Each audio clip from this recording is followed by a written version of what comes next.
Hello, everybody. Welcome to the channel. Hope you guys are all having an amazing day today. You already know, I think we're going to do a lot of racks today. Today's gonna kind of be a racks filled day. Why not? Though, I know, definitely I saw Blood or Brospeth, you could say, whatever you want to call him. Definitely dropped something on Nova like an hour ago too, so I can also hop into that too. But let's just look at some underrated Cyraxx moments. We're gonna get into some updates. It's crazy that he actually came back. You know, I didn't know if he was actually gonna come back or not, so that's definitely interesting. And yeah, let's get it. Are known Cyraxx meant for the uninitiated, or for veterans who might have missed them. I won't have clips for every example, so if anyone in the comments can find and link them, that would be greatly appreciated. Anyway, on to the video. And this ain't no fucking death threat. This is a warning of self-defense, Marty. Him stealing Sally's .22 caliber What's up, Arno? Will never not be funny to me. Hope you're doing good. Hope you're doing good, my guy. Because, well, if you were What's up, DVD? Someone and you have, we'll let a few people get in here, and then we'll see what's good with the you know, racks coming back, which is crazy. What's up, Duffels? Oh, appreciate you. I'm just a guy watching like everybody else. You already know. I don't do nothing different than you. Shotgun, even a single shot, you would never pick the chipmunk rifle. Who knows though? Maybe there's a 30-06 or something in the cabinet with it, but you guys know Rax feels so tough, you know, with that like rifle in his hand. Yeah, that's what I'm saying. What's up, Toma? Hey, shout out to you for dropping a video. Y'all go show some love to Toma. He just dropped a video like what, yesterday, something like that. What's up, Twisted? Rax couldn't carry that one up the stairs. I don't know, whatever. But Cyraxx wielded this .22 caliber chipmunk rifle with as much pride and sense of the chipmunk rifle power as a child who's gotten their hands on a gun for the first time, because obviously this was Rax's first time handling one. Like, the dude was calling this thing a custom sniper rifle. Oh no, I think it might be a 22, to be honest. Out of any weapon he can get his hands on. Speaking of the whole weapon thing, he's taken to whipping out a wooden Demon Slayer cosplay sword to try and scare Marty recently, but I think there's a lot more potential to that than most people think. Like everyone in the lolcow. You guys know, I didn't really know that like William Glory Hole like actually actively had like a YouTube channel and everything. Like I swear for the first like month or two, like I had heard of him countless times. I mean, you kind of can't not hear about him if you're like watching the Rax lore. But I didn't know he was actually just a dude that actually has a YouTube channel. We're actually going to be covering something on his channel like today. Scene, I've thought about what I'd say to Rax if I ever got on a panel with him. Number one on that list would be asking him, so you always say that you were pushed to threatening to kill people, kill their kids, call them the worst slurs you can think of, whether they apply or not, etc. But okay, some of our greatest tests of character, how we act when we're, quote, provoked? He wouldn't be able to wrap his head around that. So on a less serious note, number two would be letting him know that famous samurai Miyamoto Musashi actually won both his first and last duel using a wooden sword to kill an opponent with a steel sword. That would hopefully trigger another samurai era for Rax, which as a samurai fan, I'd be all for. The only downside would be that if he ever whipped out the wooden sword on me, I wouldn't be able to humble it. I don't see what's going on. Okay. Well, let's go ahead and get into it. Let's go ahead and get into it. So guys, apparently Rax actually came back like recently, like the last like 2 days, something like that. I'm sure you guys have heard, a lot of you, for you know, absolutely. But we've got our man William Glory Hole over here, so you guys know you can show him some love. I feel like people definitely feel a lot of different ways. I don't really know the William Glory Hole lore like that. I can't tell you I really like have an assessment of him as a man, because I guess we're all just so judgmental over here. But I don't really have an assessment to really say him glory to the hole. What up, Liquid? But yeah, so he dropped this. You guys can show him some love or anything like that. I'll throw a like. I'm definitely on here. And yeah, this is what Rax came with in his introduction. So he had an introduction, and he was also eating spicy ramen. I personally didn't think Rax's stomach could handle spicy foods. I thought he had something, you know, going on up in there. You know, he's got parts missing, things like this.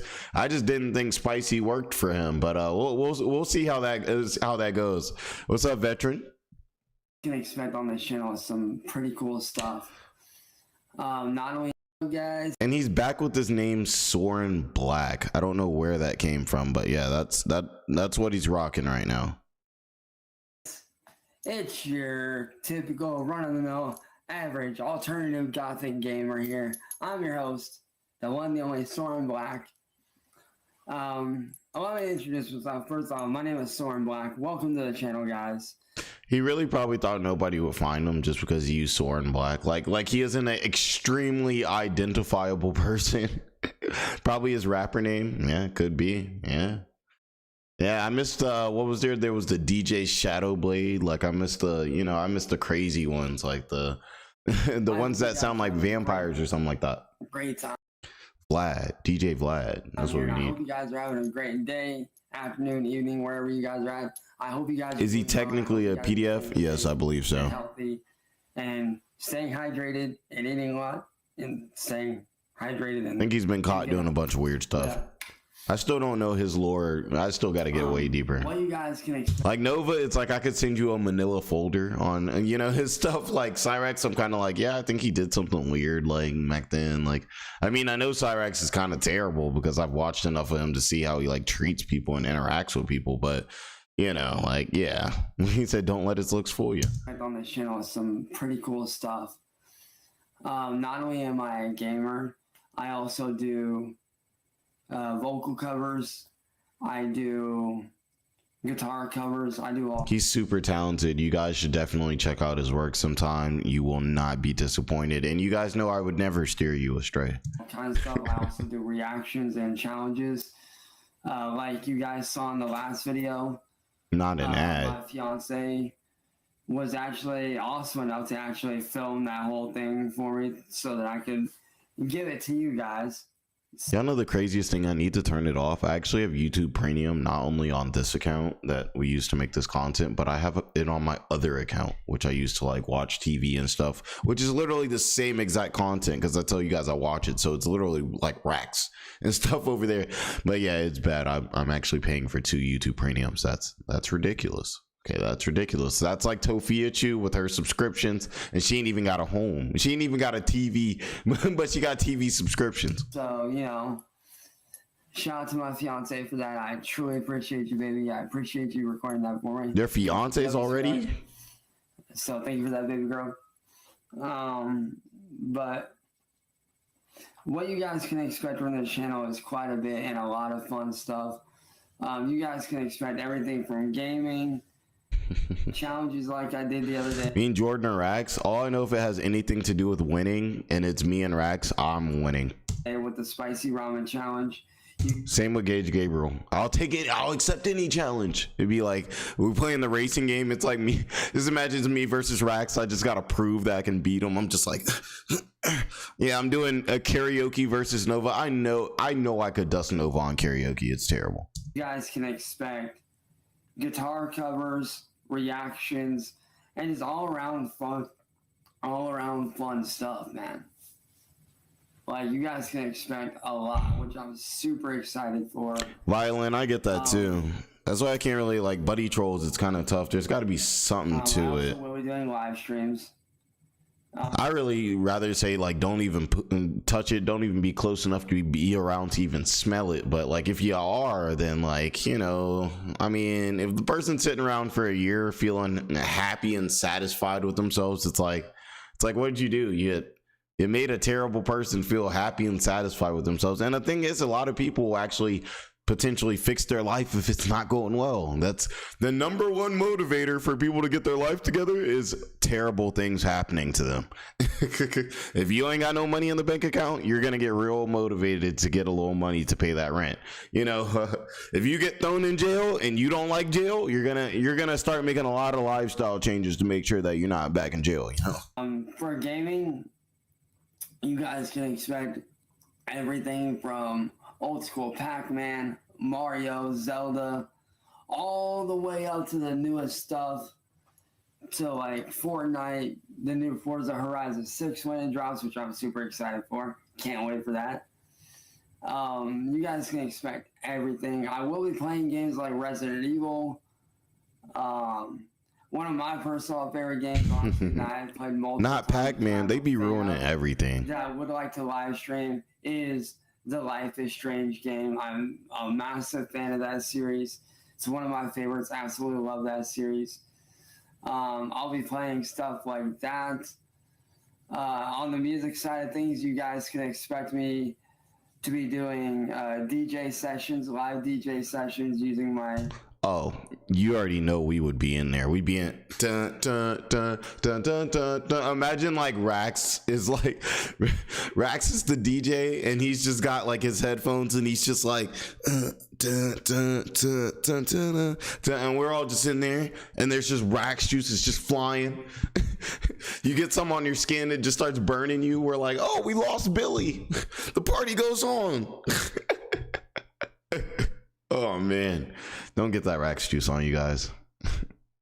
Chromebook using mouse. Life is Strange was a band. For reactions, you guys can expect me to react to music videos, abridged anime series, which if y'all don't know, I'm a massive anime nerd. Grew up watching anime my entire life. Rest in peace, Akira Toriyama. A massive RIP to you, the fucking goat of anime.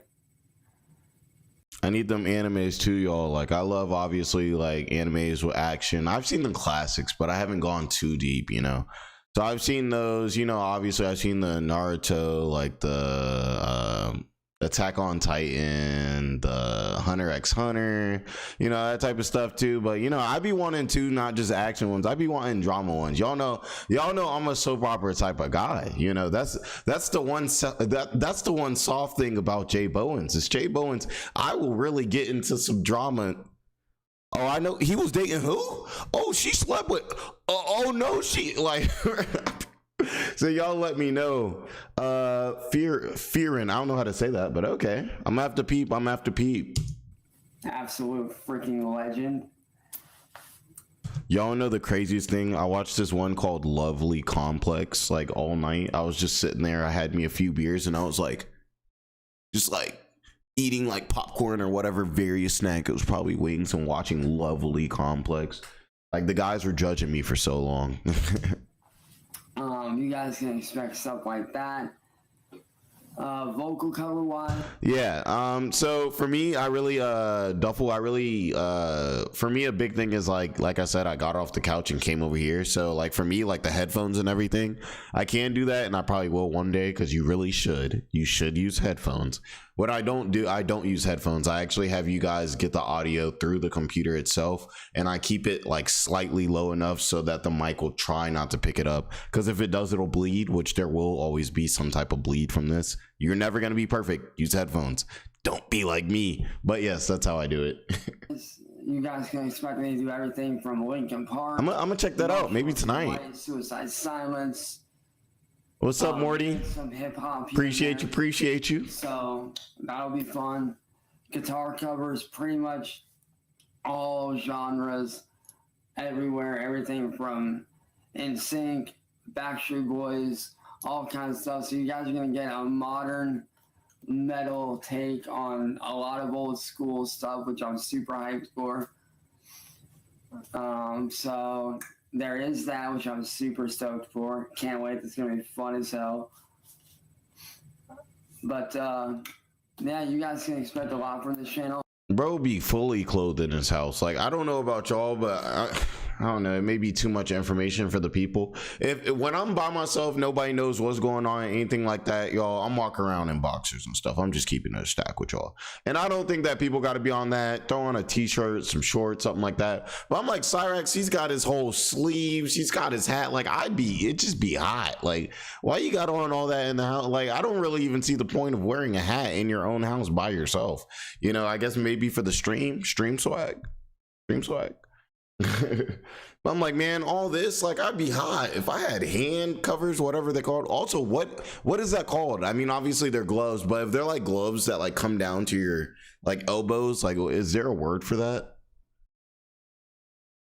I also will be talking about mine and my fiance's merchandise line that we personally started called CJ Graphic Studios. Oh gosh. Where sleeves. We have everything from shirts all the way down to stuff like watches, Bluetooth speakers,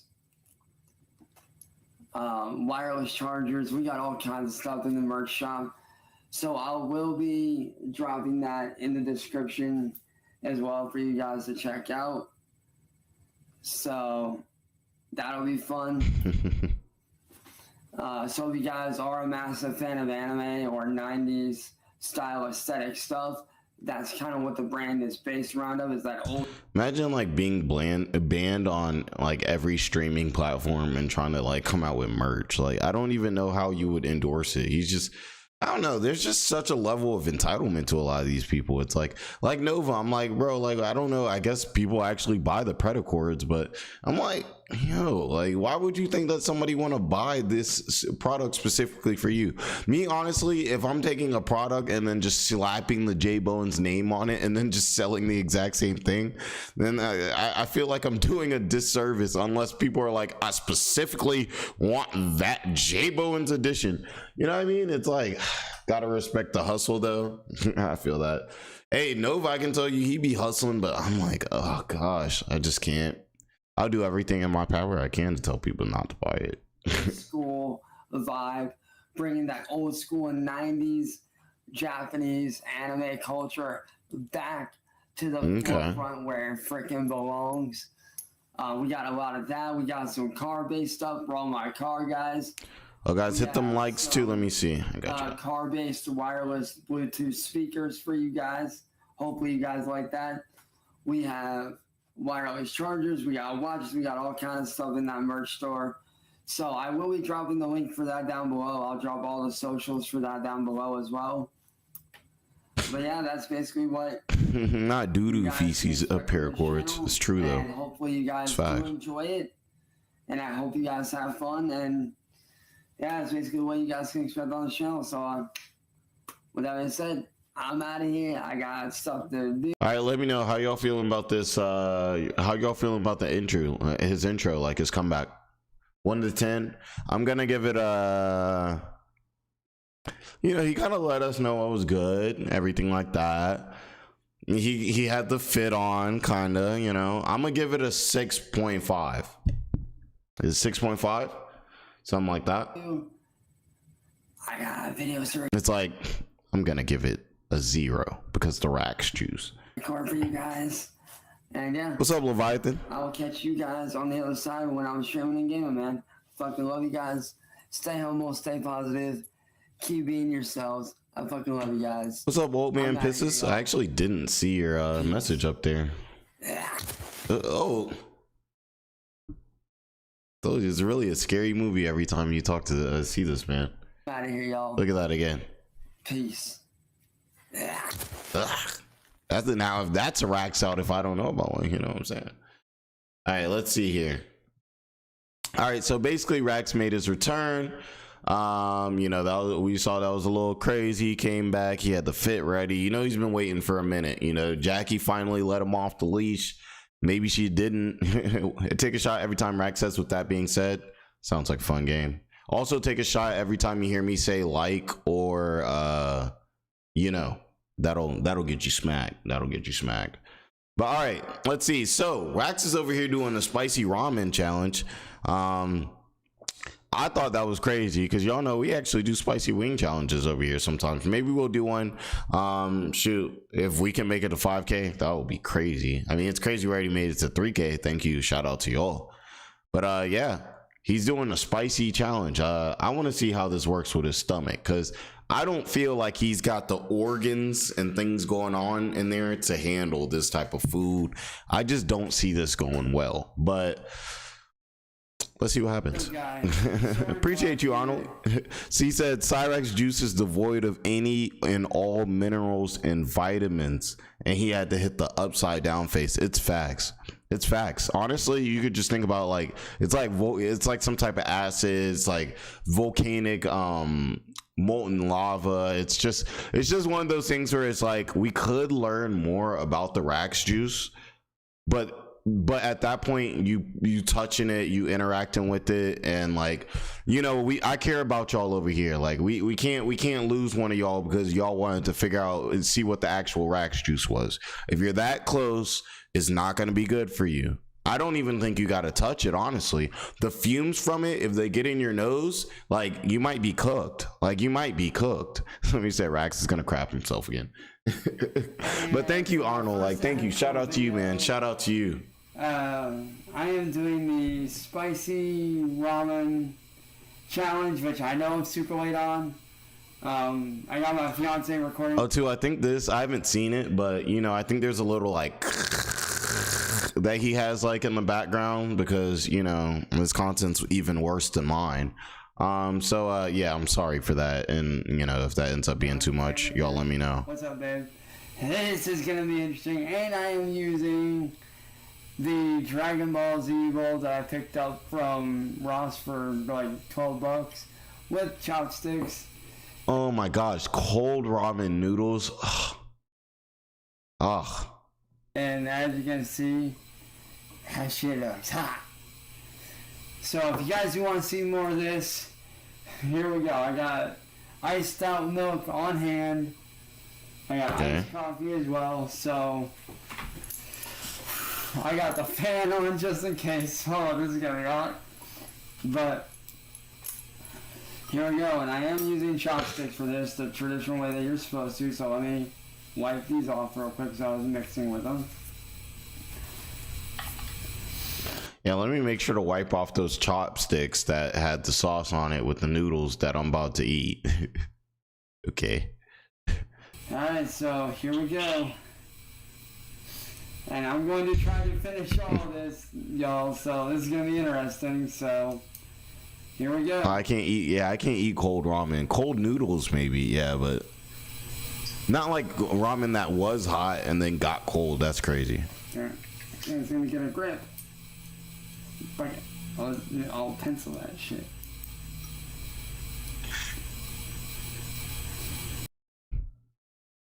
Episode 2000 of things that Jordan can do way better than Cyraxx. Now, I don't know if I have chopsticks in here.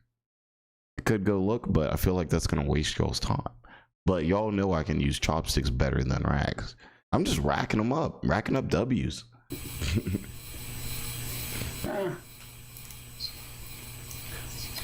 He got the instant ramen in the bowl at Ross, potentially. Shout out to Ross, though, by the way, you know. Oh, there's a big one right there. Thank you, Arnold.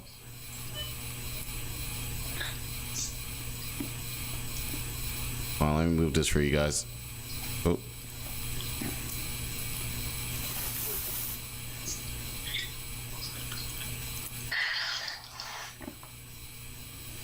Definitely makes you sweat a bit, but it's not bad. I'd say it's got the... Yeah, you know, it's probably just like, this is the 1x spicy ramen. That's what I'm saying. It's probably like not even meant to be that spicy. It's just supposed to have like a slight kick. He's like using it as like a challenge. You know what I mean? It's like eating like let's say there's a mild, medium, hot, extra hot inferno wing. That's like eating the like, not the mild, not the mild, but then eating just like the medium one and being like, hey guys, look at me. I'm so tough. Like, I can eat these spicy wing challenge. Like, bro, I don't even think this is supposed to be hot. He looks like Asmongold if he gave up on life. Yeah, I'd do anything to see like an Asmongold and Cyraxx in a boxing match. They just both look similar, but one is like goated and the other one is infamous. Consistency of like... I know he didn't use no chili oil. He said spicy, he put salt on it. Jalapeno peppers. Hey, salt's too much flavor for Rax. Like, he might just, you know what I'm saying? You know, something it's so sour, like, you do this, and then you seen that where the person balls up into an entire thing? It's like, it's so sour, you somehow, like, twist into yourself. It's crazy. If you guys know what I'm talking about. Probably think I sound crazy. Not bad. I can definitely eat this. Watching Rax eat ramen. This is not what I thought I'd be doing today. Not mad at it.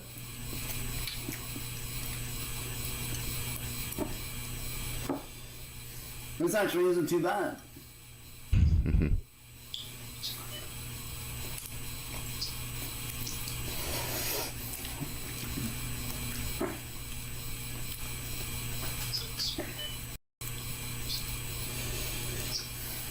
Give it a mix, man. Give it a mix.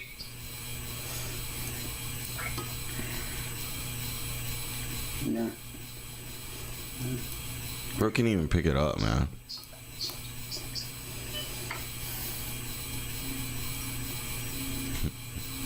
And everybody's here. Imagine you got 1,000 people in here all watching you trying to eat this bowl of ramen and you can't pick it up for like a full minute straight.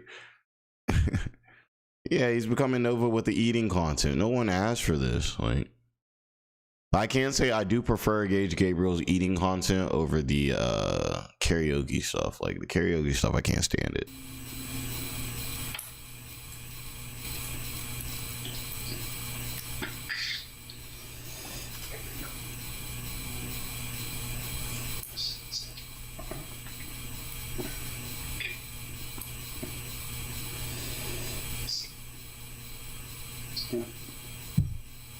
These chopsticks are brand new, y'all, so they're still a little slick. Haven't broke them in yet. Said no one ever. You gotta break in these chopsticks. Also, too, Cyraxx, you normally use chopsticks is normally one-time use. What do you mean you gotta break them in? Breaking in is for things that you use multiple times. What you mean? Now, don't get me wrong. Like I did, we got like a Korean barbecue place over here. Like I did take some of the metal chopsticks that they have. So if I ever need them, I can always have chopsticks. Y'all didn't hear that, you know? I don't know how many people are gonna see this video, but y'all didn't hear that. I didn't say the place either. But but you know, that whole idea of breaking in chopsticks, oh, these ones are extra slick. That is not a thing, and we all know this.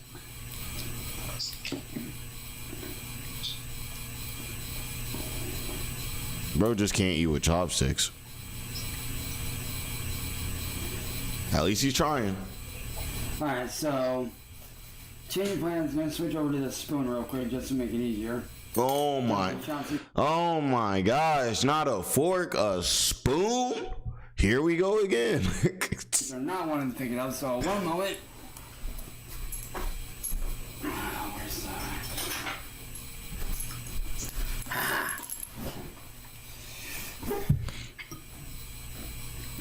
A spoon?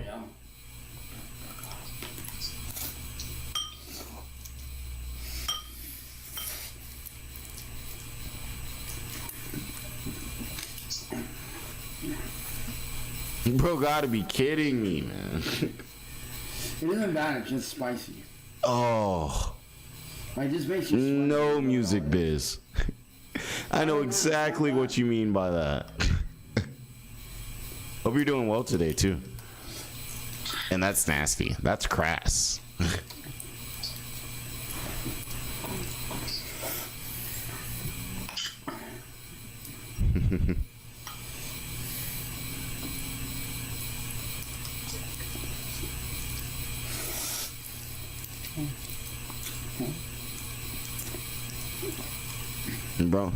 Bro like moaning, he like making love to the noodles.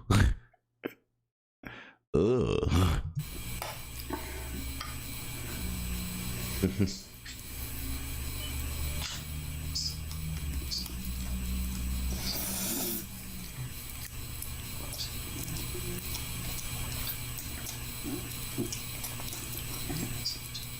I'm scared too.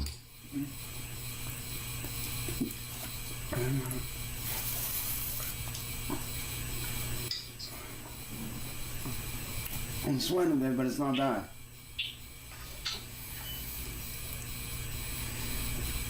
Imagine like the dry like scalp flakes mixed with like moist. Yes, I use the word moist. I know a lot of people hate that word. Moist, like sweat mixed with that, like that dry versus wet. Ew.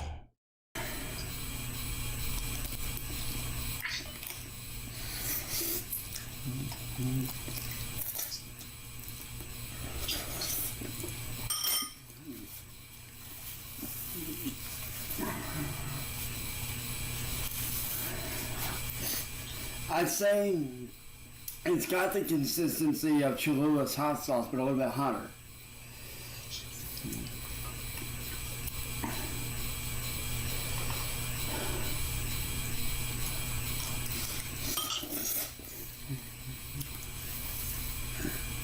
I'm not sure, Tomo. I'm not sure. Sounds like his like county is a little weak, to be honest.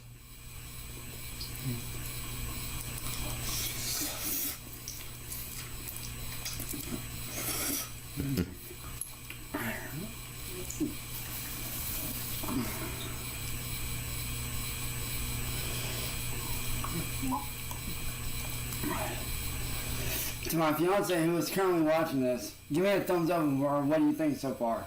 How am I doing so far?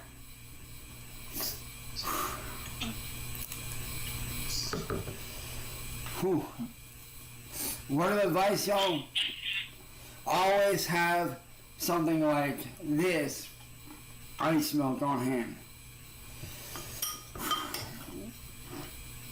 He didn't even drink any of it too. You know, the like ice really melted a good bit. Like, you know, I'm not one that says you should put ice in milk, but sometimes you gotta do what you gotta do.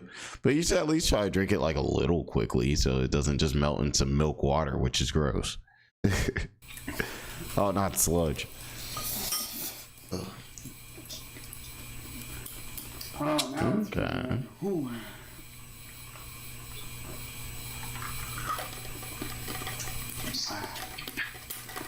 Halfway through, it's only one swig, not bad. Bro doing this whole food challenge with this regular ramen. Like, I never got a spicy beef ramen and I was like, oh yo, this is so spicy, I need to do a food challenge. They're not even like made to be like hot. I can't. Like, bro thinks he really thought he ate. Clock it. I gotta stop doing that. But you know what I mean? He really thought he cooked. Where's the cooking? Not even spicy. Like, we need better content. Rax, I challenge you. We need better content next week. If you're gonna eat spicy food, give us a reason to show up and eat something actually spicy. You should probably get off the internet, so I shouldn't tell you to get back on the internet, but you know what I mean. You guys know what I mean. It's like, damn, I'm gonna sit here and watch it. At least have it be a spicy, like.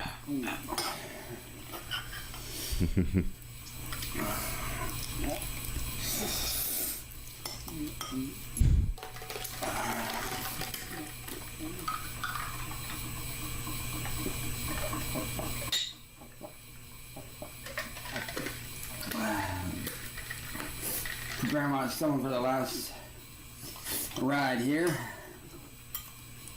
Also, too, you guys know, like, that, like, spicy ramen, like, kind of broth, especially if you're, like, drinking it mixed with milk, is not gonna be a good mix.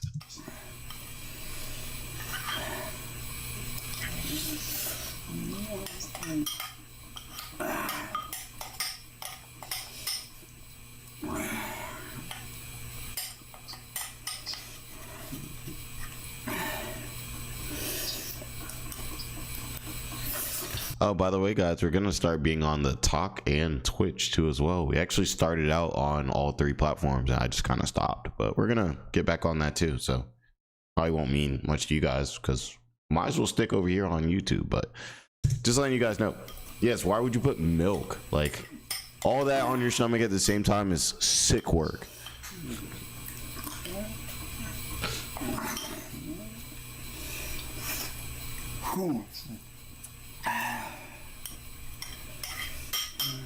Don't you confirm that you're done eating with me, Cyraxx? It's like, you know, if you're not fond of somebody, everything they do, like, annoys you.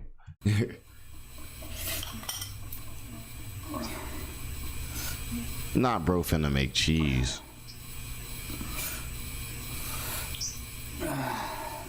Bro, you know you're on camera, right?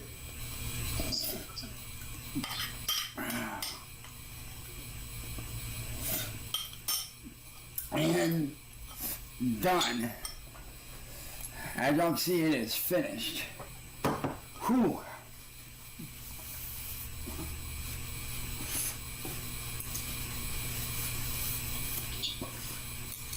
Overall, definitely hot, but very good.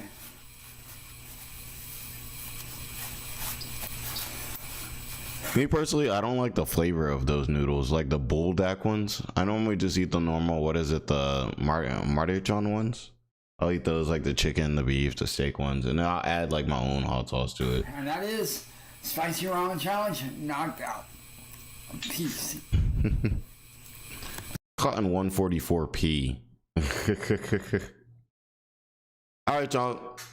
So, okay, so obviously, as you guys know, Chance got pretty much booted off of YouTube, like, right after that. So he wasn't really on for too long. I do think he is starting to make comebacks, so I do think we're going to start seeing a lot more racks again. You know, let's see here. We can maybe get into a few things. We can maybe see some antimatter Morty, what he's got going on. I think we could do that. I think we could check out Tophiachu. We could just kind of, you know, maybe just see like what she's been on. I also think who is it? I also think Bloodspeth had some Nova update too. If you guys want to check out to that, so let me know. We got Nova Discord. I don't know how much is going on with this. It might not be too much of an update, but we got some Tophia, a violent outburst. That sounds a little crazy. Yeah, whatever you guys want. I'm really chilling. Nah, facts. I say let's get some Toph. That's what I'm saying. Yeah, we haven't really checked in the Toph. She's been kind of wilding too, you know. She's been her roast and rants kind of like they're starting to really grow on me. Like she be getting kind of mad. But yeah, we'll check that out. I'll be right back and leave this for you guys, and I'll be right back. Blaming me and saying it's my fault. By the way, is the guy who thought Tophia was thick, is he in here? I just want to make sure that we all show you some love, you know, because we're all rooting for we're all rooting for your relationship. I'll be right back. I want to own a house so I can tell people to fuck off, and they won't ever have to tell me anything. They can't get me evicted because I own my own house, and they can kiss my ass. Subscribe if you enjoy, please. Who said anything about you must donate? You don't have to donate anything. You could share the link, and that will help either way. So you can decide. That's your choice. No one's holding you hostage. No one's forcing you to do things you don't want to do. All you gotta do is just share a link and then go on with your life. It's not that hard.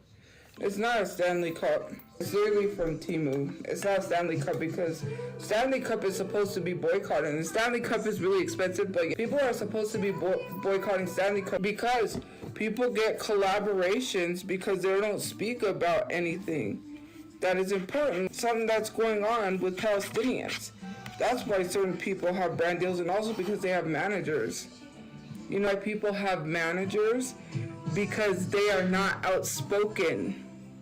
If they were outspoken, they wouldn't even land a manager. There are people, especially large agencies, for speaking out about what's going on in Palestine. If you have a manager, you can get brand deals. Let me tell you something. I've had people reaching out wanting to partner with me without a manager. Who is really winning? Someone that needs a manager to get them deals, or me that gets me deals without a manager? And literally, I don't take those deals for reasons we all know why.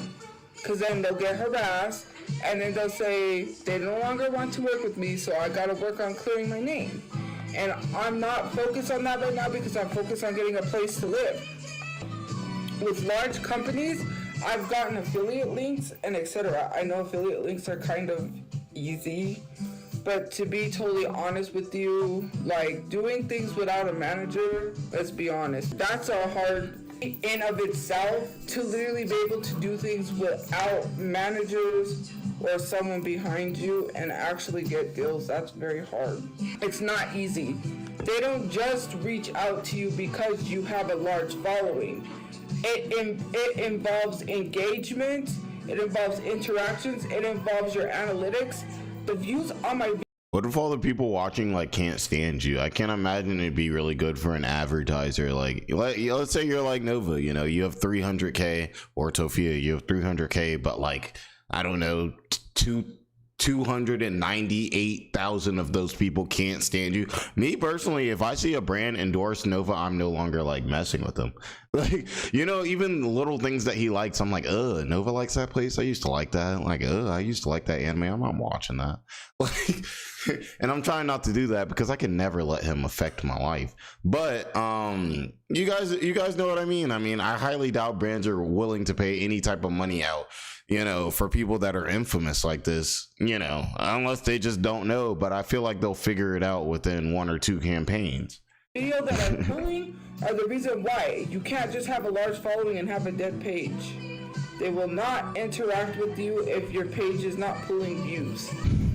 Sadly, that's how it works, and that's what they care about, because obviously, of course, how are they going to get people to buy their products if no one's seeing videos because the person has a large following, but people are not seeing their videos?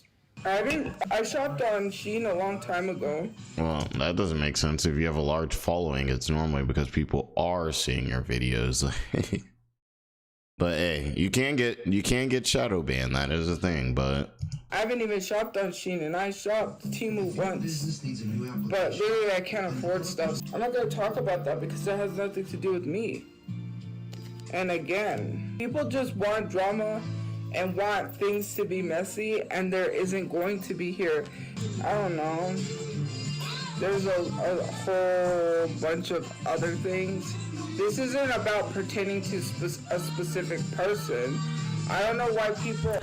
I just realized she's not in a car this time. You know, I thought we were doing the whole car arc where it's like she's riding around in a car that's not hers, you know, and everything like that. And everybody's like, who's got the car? Is it Studchu? I also think it's so funny that everybody has that Chu at the end of their name when it has to deal with her. I always want there to be drama. I don't come on here to talk about other people. I've got a lot of important things to do. Use your common sense. A TV remote. So there's a TV somewhere. Literally, this is why people are here, right? 1.7 people are here because they're here for drama where there isn't any. And then saying you're a horrible person. But what have you guys been doing, right? And literally, like I said, if it was the other way around and I had some sort of brand deal or whatever it was with Shein, wouldn't be happy for me. They would be negative, be like, you support child laborers. But other people can do. Honestly, I don't think getting brand deals is like, I mean, don't get me wrong, like as a content creator, it's extremely tough to get to a point where brand deals are going. But if you already actually have some clout, I don't think it's that hard. Like I told y'all, like at the last stream, like I got a company that like reached out to me for a brand deal. And it was like, it's a legit brand deal and everything. I told y'all it's basically stop gooning app. App, one of the biggest ones. I think it's the biggest stop gooning app. So I'm like, Tophia, if you're not getting any sponsorships, it's probably because there's something you're doing wrong. There's something there because you got 300K on TikTok. I got 3K on YouTube. Like if I'm getting 1 or 2, you should definitely be able to get something going on. Whatever they want without facing backlash or, you know, outrage. That's what I say all the time. Selective outrage. That's all it is. What's up, Rainbow? I'm not jealous of anybody that has a brand deal. Do you think this is... I've done so much on social... You sound a little butthurt. I'm just saying, Tophia. Like... I'm not jealous of anybody that has a brand deal, but I'm going to go on this whole rant about brand deals while also not having one, which is crazy to me that she couldn't get one. Media, that I have a lot to be thankful for. I have supporters. It's not about brand deals, because if that was the case, that would make me a very shallow person to think that my worth is based off of getting brand deals. You're not, just because you get brand deals does not make you a good person at all, 100%. Look at David Dobrik and all of his brand deals he got, which he lost. Did that make him a good... But that also means, by that same logic, just because you don't get brand deals doesn't make you a good person either. That just means brand deals has nothing to do with it. Maybe it has to deal with other things. person? No, people found out he really wasn't a good person. Why are we sitting here? It's like, who would have thought some of the people that get thrown like the most money that we have on this planet may not be the best people? Who could have imagined, right, guys? Having this conversation of you're valued by brand deals. Like, you gotta stop living in this false, like, you're valued by this stuff. Because I've seen a lot of people that have lost verification check marks crying about it. I have never been verified. Do you think that I care if I'm valued or not? That, oh, do you think that I think my worth is based off of a check mark that I get on social media? My worth is not based off of a check mark on social media, and it's not based off of brand deals, because that's not what I'm trying to do. I care less about brand deals. At this point, it's about having a comeback story and making a full 180 and changing people's sort of perception, which I know a lot of people's minds are not going to. Yeah, she could go crazy if she like got her job and held it down. That would pretty much do exactly what she was talking about, you know? Get a job, hold it down. That would do it. Also, too, I'm not afraid of like Tophia having a job like I am Nova. Like with Nova, I'm like, bro, if I pop in to get my Wendy's or my Popeyes or something like that, and the person's wearing like a full diaper, like, okay, like, yeah, I don't think anybody should have to deal with that simply just so Gage Gabriel can have a job. But Tophia, I don't know. She just seems like she has like terrible work ethic or something. I don't know how her hygiene is, but I am gonna say that I know she's not wearing a diaper. A change of me, but still. Actually, I don't even know that. Worrying about brand deals, competing with people, having people saying she's jealous of you. Like, you keep putting these delusions in other people's heads that everyone's out to be jealous of them. Every single drama that person has been in has been nothing but fans going back and forth, literally being like, oh, they're just so jealous of you. They're just so. Like, come on, are you really gonna keep saying that about every single drama that they're in? It's really just weird. Like, far from it. Like, I'm not upset if I don't get brand deals. Cool, I don't need to get brand deals. And besides, it wouldn't be a good idea anyways. Y'all know what? Like the next video, I'm gonna go on a 10-minute rant about how brand deals don't matter, and I hope that you guys can understand that that means that I don't care about brand deals. That's why even though no one's talking about brand deals, there's no reason to have that topic even there. I mean, really, to me, it's kind of like something that happens like in the background. But yeah, you know, let's just go on this 15-minute rant about this. Like, how long is she gonna be on this? We all got places to be, don't we, guys? We all got places to be, Tophia. Trying to better my life for my family and for me to own my own house. I'm not going to be sitting here being like, depend on one specific app, a blue app, because he said she's so bothered. Like, I'm not going to create a one-time fun thing where like I only get funds for a short amount of time, and then the next thing you know, financially struggling because I spent all this money and now I'm screwed over. No. Like, trying to create generational wealth. Do you think I want to see my kids struggle whenever? And she says she's trying to create generational wealth. What's up, Owen? Tophia, exactly what steps are you taking to do this? Like, there's no way you think you're gonna just create generational wealth by going every morning on TikTok live and then having people roast you and then you go on rants roasting them back. It's like it's pretty sad. Like, okay, at least if you're going to take the begging step, at least take the begging step where you're like one of those appreciative beggars. You're like, oh, thank you guys, like, thank you guys for giving me money. Don't take the begging step of like, I'm yelling at people at the same time while asking them for money, while opening up GoFundMes that aren't going to the things, but then I still ask for more money. It's like, oh my gosh. Like, you better hope that subscriber like picks you up. Like, it's okay, you're good, you're gonna be good, Tophia, because you thick, you know. But you better hope our subscriber marries you or something, because like she's seeming real cooked, y'all. It's like, you think that I want to see my kids struggling financially? Oh, heck no. Some people just didn't manage their money correctly. Like, I'm not on this app to, at one point, I create my own business and make my own way. I don't need anyone's approval. I don't need anyone's permission. I don't need to listen to people being negative towards me, telling me I will never have that. You want to live in this drama field where it's back and forth, where you live in a world where you... Yes, I live for the drama. I live for the drama now. Let's repeat that again. We can all say it together in unison. I live for the drama now. Yes, like, yes, if you do something crazy and there's drama, I'm going to be there with my binoculars looking like this. No shame. I have no shame. Like, I have a YouTube channel. Clearly people want to watch it, which is crazy. Shout out to y'all. I didn't even think people would want to watch me. Shout out to y'all. Now y'all want the drama. I love getting the drama. I was watching the drama anyway. Yes. We will be analyzing you, Gage Gabriel, Cyraxx. Like, we are all there for the drama. Telenovela. We gonna be on here watching telenovelas if they wouldn't copyright strike me. This person's talking about you. What are you doing to better your life? Because do you want to work for the rest of your life and always be struggling? Because some of you guys are really struggling at life. Some of you are really, which is nothing wrong with going to therapy, okay? But then you come on the app telling other people what they need. Think that you go 8 hours at the ball crushing facility just to have homeless, I refuse to work Tophiachu telling you how bad your life is. With their problems when you create problems. Inject the drama into her bloodstream. I need it. That's perfectly okay. You want to engage in drama, you want to go back and forth, you want to do this, you want to do that, and be like, she's talking about you because you mentioned the person in the comment section. Not once did I mention anything. All of a sudden it's you just coming trying to say I'm gonna get jealous over a collaboration. She's gonna do well on this channel. I never got it at first until I really started watching Tophiachu. She's so unlikable.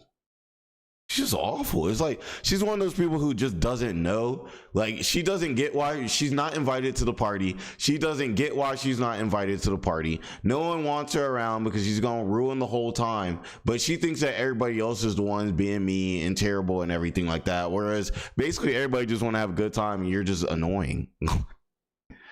And she just can't recognize it. And we're all just like, how can you not see this?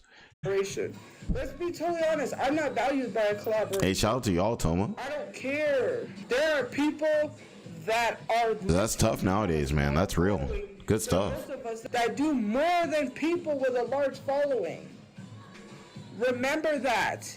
You are not valued just because you get brand deals and have a large following. She's still on this? Do you think that there are smaller accounts that do heck of a lot better than most of these influencers on this app? Yeah, I do better than Sophia, and I'm probably like, as far as popularity, or she's infamous, but as far as popularity, I'm probably like what, 2 to 5% of the amount of people know who I am versus her. Probably less than that, maybe 1%. You know, and like I think content wise I'm definitely doing better than Tophia, which is crazy. And not even influencers, content creators, because well, I'm learning and I'm trying not to use the word influencer because I'm not an influencer, but content creators. Good she knows that. Let me tell you something. The ones that have the most impact with their fans, subscribers, and they have a strong supporter base are those with followings under 100,000 or more. If you have more than 100,000 to 1 million, sometimes you don't have that greater of an impact as you would being in a... I'm sorry, Tophia, but that's about the dumbest thing I've ever heard. You know how you get to those millions, how you get to those 500K, 500,000 subs? It starts with you being 10, 20, 30, 40. It's not like she's like, yeah, I get what she's saying. Like, you know, sometimes you won't be able to have as close knit of a relationship with your community if there's 100,000 people in there versus, let's say, 3, you know. But Tophia, to think that you have somehow less influence the more people that you're involved with, that's insane. I think she's just trying to push a narrative here. Account.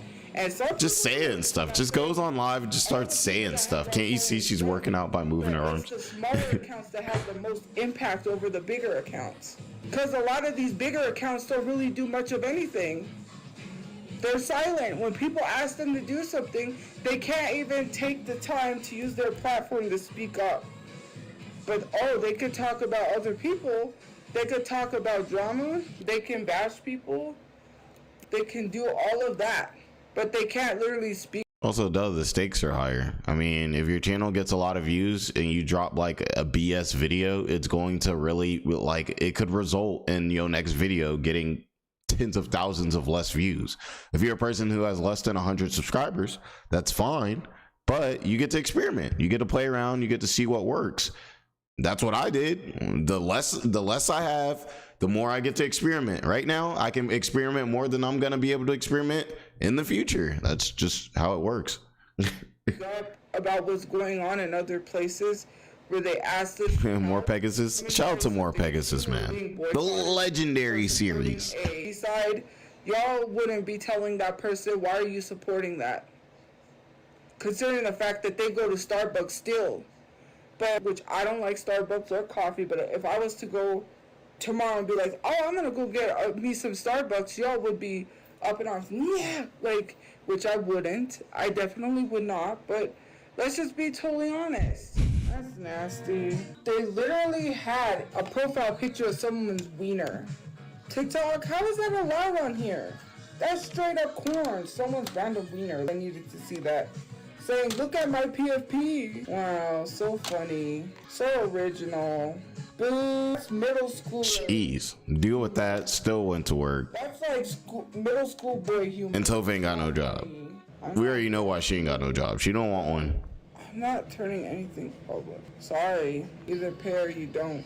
Put in their Insta story that I fetishized Asians because I used the song by Childish Gambino, which was literally Feels Like Summer, and I was like, and then they had the nerve to not allow me to message them. And when I said so on my Insta story, then they allowed me to message them because it says only allow people that you follow, and they put LMAO, and then I said, I'm not even responding to you, you're not worth it. First of all, you want to talk ish by really mentioning it's something. Story, and then when I go to respond to your messages, you have a mouth. It's called she never goes in and actually puts in an application. She don't even be in the building. Like scary. They're so scary. Jellywig. Scary. That's crash. No, I'm not restarting the live. They're scary. I don't understand why people had to do that. Because I used a song that didn't even pertain to Asian. But no, I don't care. They're gonna send people to my house. Who cares? I'm gonna give numbers when they do too. I've had enough. You think I'm joking? Let's scroll through. Let's see what she's got. What she got going on. So she mentions Angie. Is that her? Is that Studchu?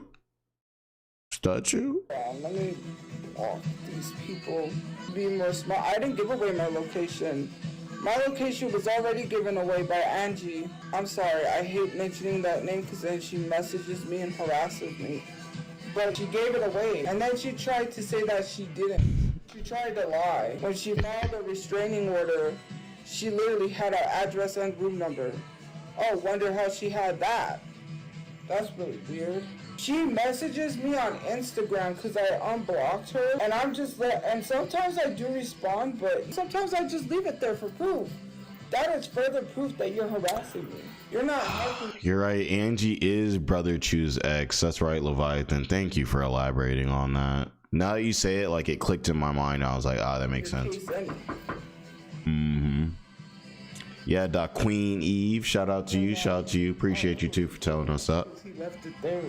Garbage. Throw it away. It's just a bunch of sauces. They literally sent DoorDash. The DoorDasher dropped off the DoorDash and then left. So, plus if it's a Dasher, there's literally nothing they can do about. There's literally nothing they can do about who's sending stuff to the door, because technically, if they're getting paid, it's just sauce. What she got? Taco Bell? Just throw it away. Technically, if they're getting paid, they just have to deliver it. They can't literally call the numbers or do anything with what's being sent. Yeah, Tophia's really growing on me. The only thing they could do is just send stuff. And then they have to deliver it because... So even if I was to get DoorDashers, they're not... What she got? Do we know? Is it Taco Bell? Like, I wonder what her order is. Like what? Like we need to know the details. See, like she playing games. Like we want the real details. She's still over here talking. She probably still talking about brand deals. Like we want to know what the order is. Like dang, give us something like Gage Gabriel. He at least lets us know what he's eating. Repeat what people comment. They're literally straight excuses. The doxing. There are so many accounts. And the reason why this stuff is being sent to my daughter is because of Angie. She's the reason. Because she's malicious. She told people where my brother's car was and their location. I'm saying, y'all know I gotta watch my my blood pressure, and like watching Tophia definitely always makes me just be like, huh? Working it up. Literally, she said my brother's car and location, and I guess someone followed him, and that's how they have our address. Then she tried to say something. I'm gonna start a GoFundMe for my blood pressure because of her. First of all, she's always behind me getting doxxed because. Oh, this is an old Tophia video. And she literally got antagonized. Okay, that makes sense. That makes sense.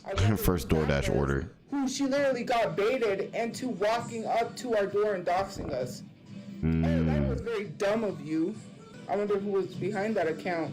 That you were stupid. Geez, 120. That's pretty high for the first one. And then she literally doxed us. My blood pressure's high too. Because they said it was.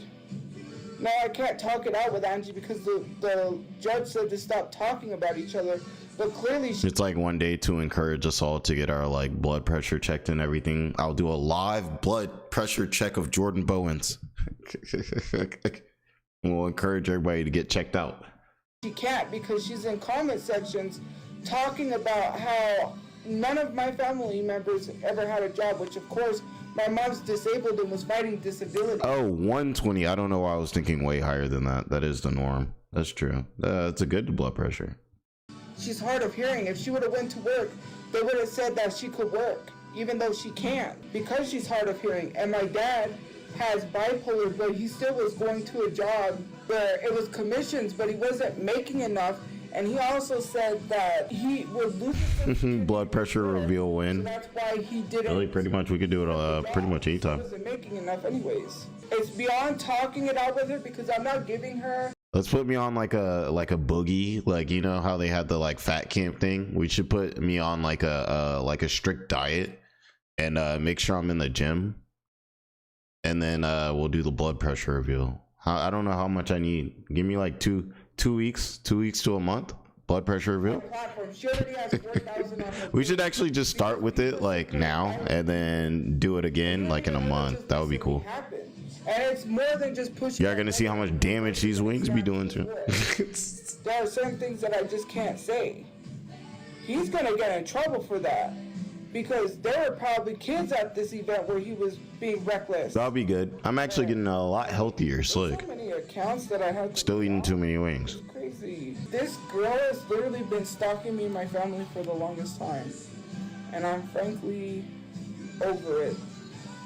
She keeps doing stuff and it comes on me because when she posts things, all right, let's see what she's talking about. Let's see.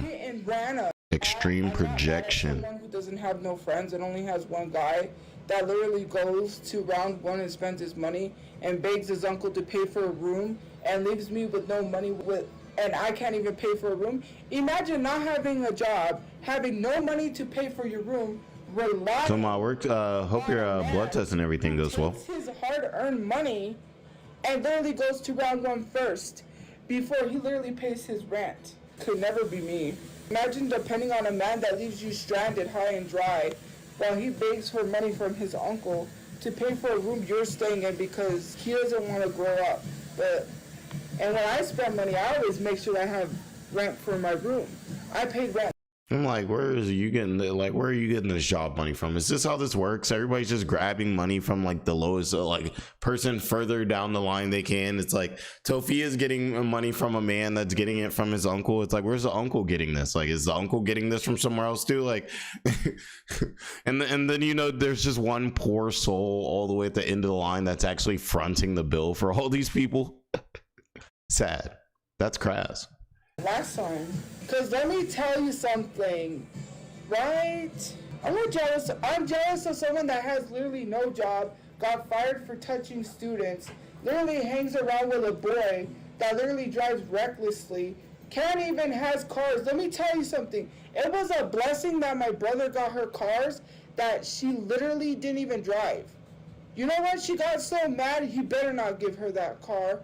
I remember that one message years ago where she got... so this is older. I'm thinking this is when her brother was alive. And that's sad. That's sad.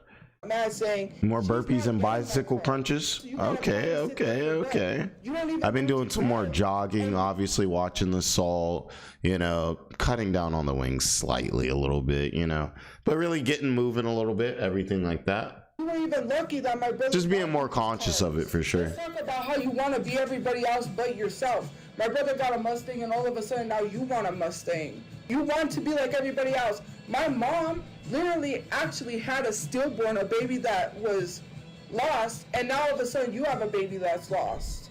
There are actually people like that, and it's weird. You don't see me have friends that have cancer and be like, oh, I want to have cancer. Right? That would be really weird. You don't see me sitting here seeing people with diseases and illnesses being like, I want to have that too. But here you are wanting to have everything that everybody else has. Hello? I mean, some people will do that just so they can kind of like play the victim, but you know. Come on now. I mean, some people say she's done it. Some people say Gage Gabriel's done it. Some people even say Cyraxx to do it. I know Cyraxx, he got so much going on with his body and stuff. Like he should just reference one of those instead of making up ones, you know. I think I'm at an accident and set this life to some people. Toph would definitely hit somebody with a baby trap, but also too, if you get hit with a Toph baby trap, I mean, you kind of, you kind of deserve it. Like, let's be real. This is the thing, see? They're using the N-word, and is anyone gonna say anything? No, it's silent. Exactly what I figured. Especially telling... Imagine that, though. Imagine you go to a bar one night, you just run into Toph, you don't know anything about her or anything like that. Things happen, you know, there's a bunch of drinks involved, you know, and then next thing you know, like, for the rest of your life, you have to deal with Tophia, like, and your like son or daughter is like literally like the spawn of Toph. Like, geez, that I should get raped. Like, unlucky roll of the dice, if I do say so myself. But also, like I said, I mean, you'd have to do this. Like, you guys know what I mean. I couldn't sit on that live. I couldn't sit on the live and see that. I would say something. That's true. I am Too quiet. But assuming a lot. Something I'm jealous. Why would I be jealous of someone that wants nothing going for them but to live in a motel room? I'm jealous of her because she has nothing. Not even her family wants anything to do with her. All of my family members love me, including all of my uncles. What's up, GTA? Although they're struggling and they can't help. By the way, what's up, Nugget? My uncles to help. To be totally honest with you, that's crazy that we're sitting here saying I'm jealous over someone who is locked in their own house at 11 p.m. and can't leave their house. If she literally leaves her house, she's gonna be locked out of her house. What's funny is how... Hey, I say you don't need to leave your house at 11 p.m. anyway. Go on some flicks or something. Having your stepfather and your stepmother tell you to leave during the day because they don't trust you in their house? Imagine your parents asking you, can you leave? I don't trust you. I mean, if I was 30 in their house, that's exactly what they'd be doing to me. They'd be like, can you leave? My mom would be looking at me. Don't get me wrong, she's a very lovely lady. You know, she's made me into the amazing man that I am today. But she'd be like, we raised you, you know, to be self-sufficient. Are you gonna leave? And then she'd probably call me Gage Gabriel. She'd be like, you haven't left yet? You're really moving like Gage Gabriel. And I'd be like, you know what, Mom? I needed that. I'm on my way. I'm on my way out. My parents have never asked me to leave when they left. But let me tell you something. This girl literally sat here crying her eyes out that she was gonna be homeless. She didn't even have no place to live. Well, I don't leave, but if I wanted to leave out till 3 a.m., I could. I don't have to be a prisoner in my own home. You guys have to understand why I don't see this. I say whoever house it is makes the rules for everybody now. Whoever paying makes the rules, pretty much. If you like, let's say you're like a 23-year-old staying at your parents' house, you can't be like talking about, oh, well, I can leave, I can do whatever I want to. No. If you want to be under your parents' house, you want to be having them pay the bills, you want to be mom makes dinner, and you ain't got to go get your own food. You can just walk straight downstairs, upstairs, get your food. Nah, then you gotta go inside by their rules. Let's keep it a stack. Type of treatment towards someone who got fired for touching students. But when it's a false rumor being Me, I don't want to live by my mom's rules.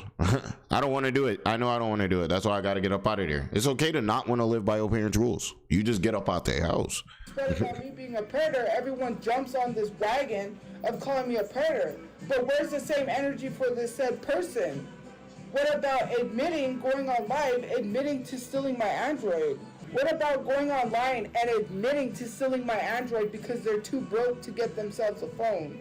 Hello? People just sat there and applauded her. Let's see what she's talking about. I'm not broke, because obviously if I was broke, I wouldn't be living here.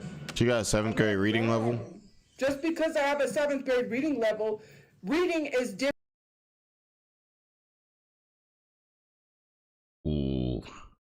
than knowledge. It doesn't make you stupid because you have a learning disability.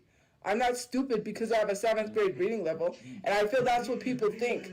Reading is totally... I mean, you can definitely be smart and have a 7th grade reading level. Definitely possible. ...different than actually knowledge and knowing things. You're pulling a Nova. Reading is totally different. If I was hit him with the "you're pulling a Nova." You need to relax. It would be difficult to know some big words. Again, that has nothing to do with your intelligence. And when people see that I get a house, they're going to be wondering, how'd you get a house? And did you literally know? Someone told me, which I've seen this program multiple times. You could literally buy a house with no money. There's literally a program that... Facts, yeah, Nova got me back in the gym. Like, that's why I really started, like, getting back, like, in the gym, lifting a little bit, hitting the treadmill and stuff like that. It's called, like, bro, like, I can't be like Nova, man. I'm over here making this channel, like, roasting people up and everything. Like, I gotta at least do what I can, like, you know. That helps people. And literally, they're our first-time home buyers. Yeah, I wonder, the average American reading level is pretty low, I think. People literally, there was one person, which there was a reason why I didn't do it. They literally told me, you should apply for food stamps and I'll pay you $100. Then they went to Reddit and said what they offered to me, and I was like, you shouldn't do that because, right? You do know that people are literally classist. And now you just cause people to make fun of me because if they do find out, he wins. Well, because people already knew, because it was being shared in the Discord years ago. So they're talking about, apparently, I guess Angie and maybe Brother Chew had a S tape or something like that. Or just Angie, I don't know. Who they literally shared it around and had it as their profile picture. So yes, people already been knew about that. That was by Space Kitten doing that. And literally shared it around, and people was sharing it. Not only sharing it, but sharing it to me in DMs and saying, look, this is your sister-in-law. And I said, don't share it to me because I don't want to see it. Jeez, that is sad, Aiden. Shout out to you too. People had the actual tape. So I'm 30. So they literally, and I literally said, don't send it to me, but they did. And she watched it. Even if somebody sends you something you don't want, you don't have to watch it, you know. Just saying. It's already been out there. Here's the thing that I don't like about things. It's like people say, it's my fault. People already knew that was her tape years before. I'm not the reason why people know that. Can we not do that? Can we not blame me? I'm not to blame for that. That was literally... I wouldn't say you're to blame for it. I would definitely hold Angie accountable for making the content and I guess dropping it, or I guess whoever actually leaked the content. But let's be real here. I mean, none of us have any idea who Angie is. Tophia's the one with clout. Yes, it's crazy to say Tophia has clout. She's infamous. It's bad clout. It's negative clout. None of us want this type of clout. It's going to be terrible. It's going to make life very difficult for you. But yes, nobody cares. I'm sure, like, you know, other than, excuse me, a few family, like friends, stuff like that. No, but let's keep it a stack. No one probably really cares what Angie's got going on. Everybody cares what Tophia's got going on. You know, that's why she got 1.7K people watching what she got going on. Think about it, even me. Nobody cares what I got going on. Y'all care what Nova's got going on, what Tophia's got going on, what Cyraxx is going on. These people are truly infamous. So for her to come out here and be disingenuous talking about something, that would be like me having like a family member or something and they deal with like a whole bunch of slack because of my channel. Like it would have mattered. No, if you were going to throw up your Instagram story and it was going to get 8 views, people was not going to be harassed passing your job. Okay, that's got to come to some link to somebody that's doing something with content, something like that. Space Kitten's doing. Space Kitten's the one who shared that. Space Kitten literally had 100,000 followers, and they were. It's that lack of self-awareness, you know. And literally, yeah, Rax is kind of back. He's kind of back, actually. I would call it a Rax soft launch. Years ago, literally, people already knew about this years ago. How do you think they have that? Where do you think they got it from? They kept that for years, and to keep someone's in their phone for years is weird. There's a reason why I said it, because that's not right. But then again, Return of the Rax. Sounds like a Star Wars movie. That was not SA, and clearly, if you knew anything about him, and her literally admitting that my brother drove her to see her ex, and she literally admitted to my mom that she cheated on my. Wait. She said her brother drove Angie, which was his girlfriend, to see her ex. Man, you know, I'm not gonna say anything about, you know, like he's passed and everything like that, but it's a bold move. I could never. I personally could never. But clearly, you don't. Yeah. Nova's got what, 5 days left? Oh yeah, countdown. You know what I should do? I should put like a massive poster up here and just like day 4, day 3, day 2. Be seen as a cheater, but you're out here cheating and then lying because you don't want people to think you're a cheater. Of course, I'm frustrated. That's what I'm frustrated on, is people using traumatic incidences to lie, and then I'm supposed to feel sorry. How am I supposed to believe someone who's a compulsive liar all the time? Definitely in the hotel room chair, man, fortunately. What's up, N64? I said was, I know what you do, you've been living with me. And she said, even my dad caught Let's see. My dad caught her when he opened the door and she was there smiling on her phone, messaging someone. Even my dad knew what the heck she was doing. You literally are laying in bed in a room that my brother is allowing you to stay there while you're cheating with other men, right in front of his parents. Do you know how awkward that is? That's weird. Yeah, that's very strange activity.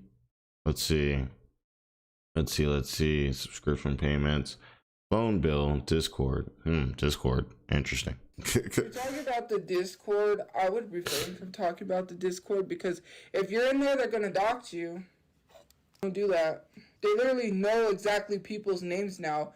They've been doxing people's names in the Discord. There are people that, I don't know, they mention people's names and they dox them, so be careful, because they know your names. They have a system, I don't know what it is.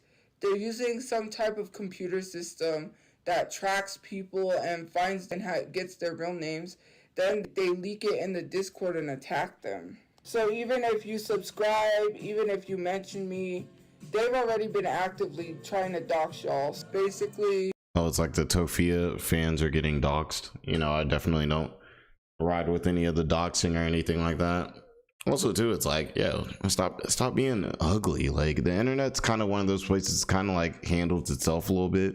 Like, if you're not really ugly on the internet, you shouldn't have to deal with too much crazy. I mean, unless you're crazy popular, then there's always going to be a bad seed. But, you know, as long as you don't do things that really piss the internet off, they'll be relatively chill. There's always going to be a bad apple. They're all for doxing. Do you think these apps have lack security? What do you mean? They don't even care. Also, dude, it's like, if you can't handle the heat of the internet, get off the internet. Like, mention their name, they don't even have a way. And literally, because a long time ago, my mom was in the Discord and they IP banned her a long time ago. TikTok doesn't care about the doxing, even though they have the means to IP ban people. They don't. Not Mamachu catching an IP ban. It's just crazy if you guys know what like Mamachu looks like. She just looks like the last person I'd see like catch an IP ban to any degree. Like, like she wouldn't know what to do to even get an IP ban, but you know. They don't do it. They don't IP ban people. Why does TikTok have this stuff? And let me tell you something. You know what I really like? What's one thing I like? A long time ago, my mom was in the Discord to get proof stuff because they were sending people to our door when they were sending people to our door at our apartment. No, it didn't get shut down. Did the recent Discord get shut down?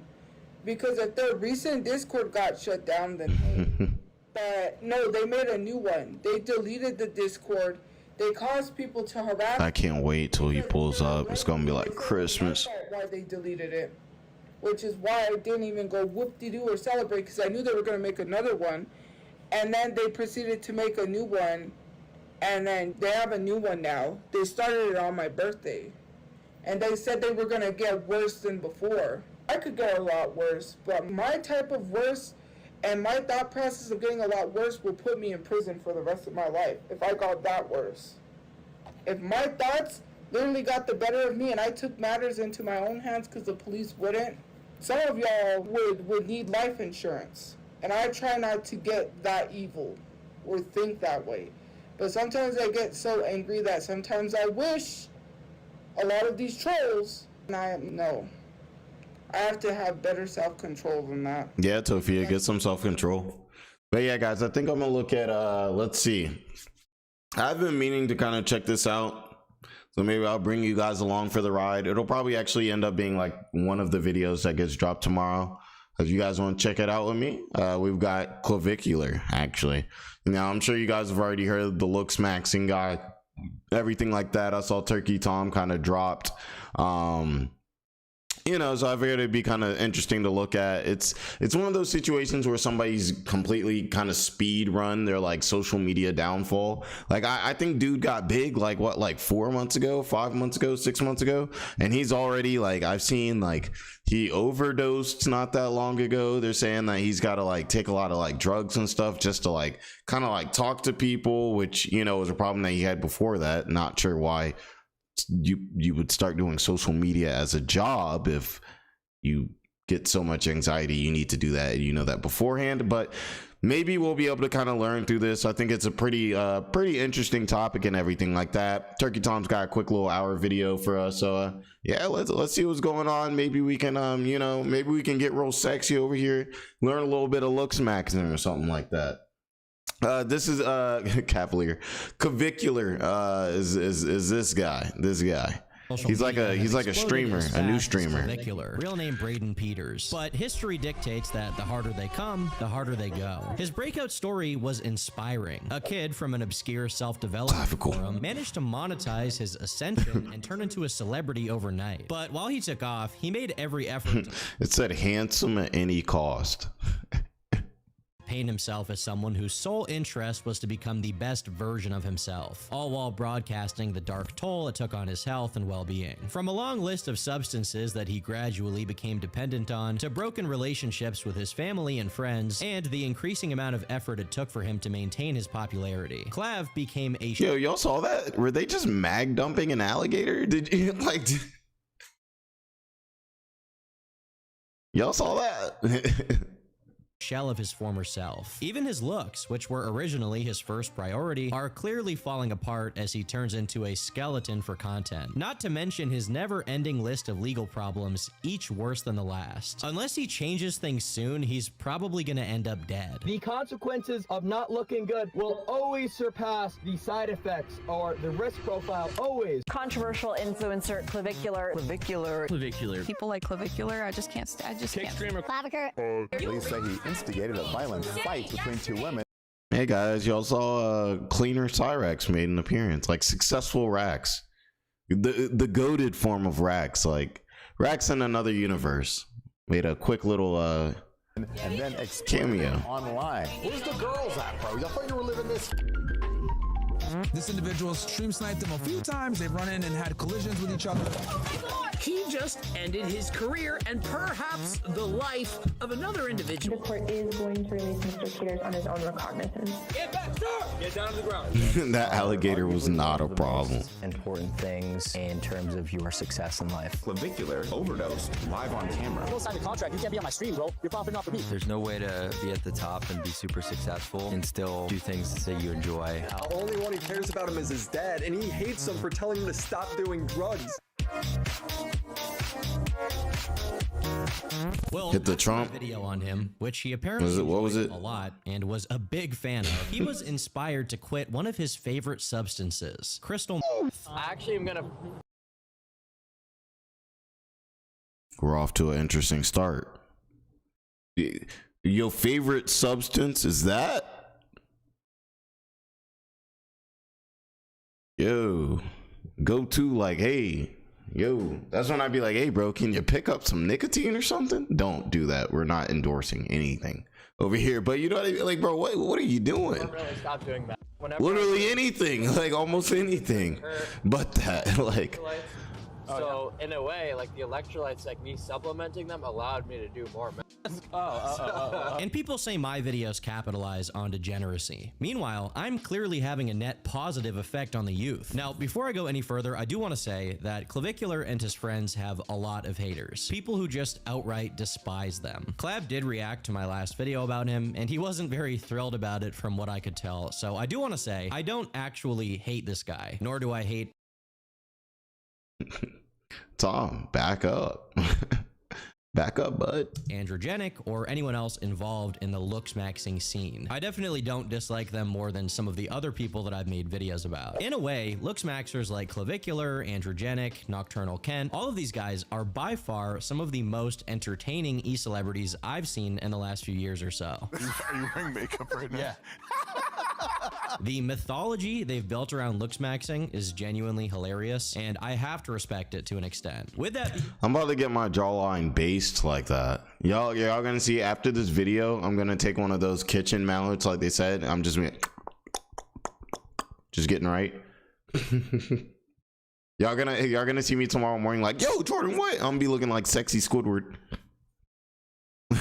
being said, that doesn't mean every single thing they do is good or cool. And frankly, the Clavicular that exists in theory is much different from how he is in practice. While most, if not all, of Clav's activity during this brief period was on his streams, a Kiwi Farms user named Coffee3 made an effort to clip the more eventful bits, such as a very clearly intoxicated Clav awkwardly cougar maxing with some Hispanic woman at the club. You gotta respect this guy's grind. Hopefully, hey, shout out to my cougar maxers out there.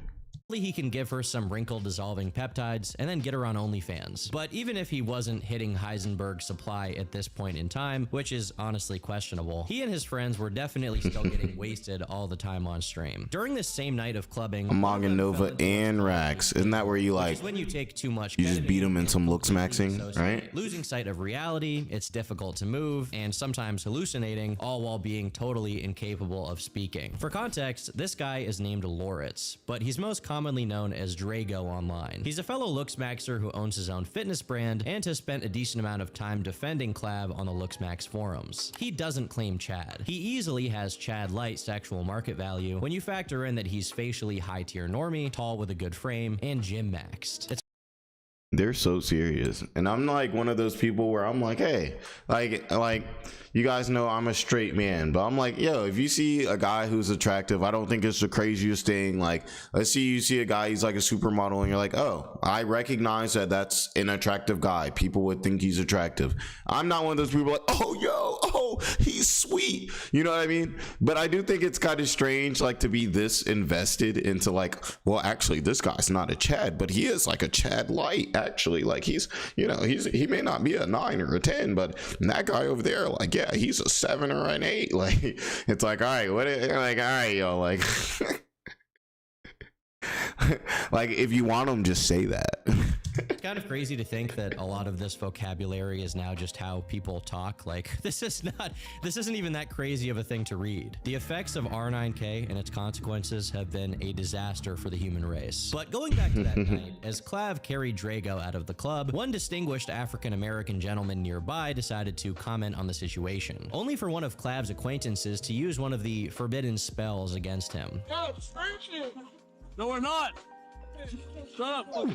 I didn't know the ancient spell was back in rotation like that, but I guess you can get away with it if you're mid-tier normie and above. After finishing the escort mission and bringing their K-hold friend to safety, Clav and company headed back home for a well-deserved gambling sesh, during which one of his friends pulled out a gun to play around with it or whatever, and he ended up accidentally pointing it directly at the girl Clav was with, although I can't show it uncensored here due to YouTube's rules. His finger is not— Come on, guys, if you're gonna have it, take the course, get your safety, understand your safety. One, obviously never point it at somebody, never have your hand on the, you know, that's just a few things you could do. You know, there's just two right there. You know, never hand somebody something that's a loaded nacho, you know.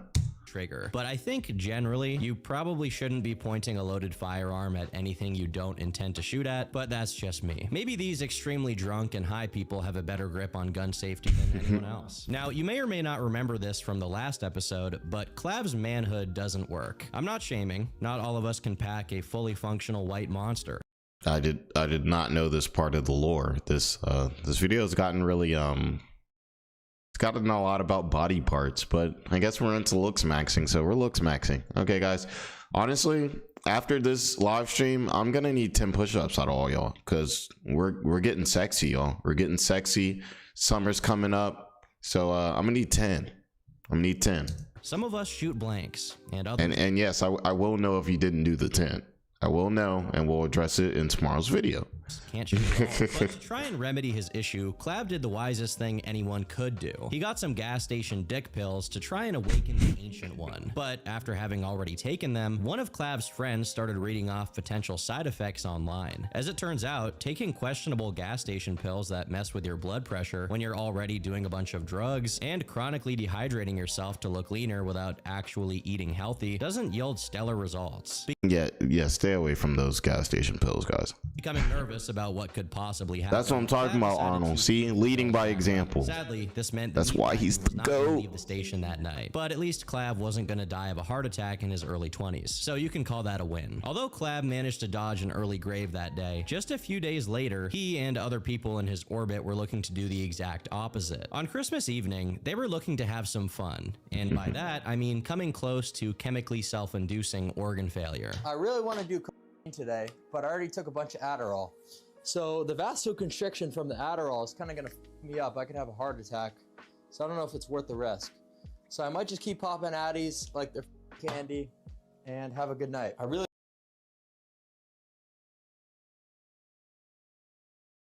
This is one of those situations, same thing like with the David case. Like, that video didn't do well or anything, but that's one of those videos I'm happy I dropped, because it's like, man, the more exposure. He's a disgusting guy. But it was like one of those situations where it's like, who are all these other people that are seeing this situation go on? Like, we're all sitting here on live stream, like, but I would hope that y'all would say something like, imagine if I was sitting here on live stream and I was saying something like, yeah, guys, I'm gonna do something that's extremely dangerous to my life, and you know, I might not be around next week. I would hope that you guys would at least be like, yo, bro, like, yo, get some help. Like, yo, guys, like, hey, like, you know, like, this is ridiculous that this has gone on for really not that long, but it's been so severe. It's crazy that it's been going on this long. He's telling you this, like, I can't find it. That's not like he's hiding it. Back in the day, they used to have to hide their drug use. Now they just do it. While he flip-flopped on what substances he was going to do that night and where he kept them, he also made some interesting sociological observations about Mr. Beast-style charity content. I'm thinking maybe I should go around. Mr. Beef was low-key looks max in there too, huh? Give away some to homeless people or something. But at the end of the day, every time we do a homeless person giveaway, all they want to do is sell it and get crack. So I could make it easier for them and just give them crack. But I feel like that would be a bad look on me. But it's like, this is the end result regardless, you know? Then, after properly...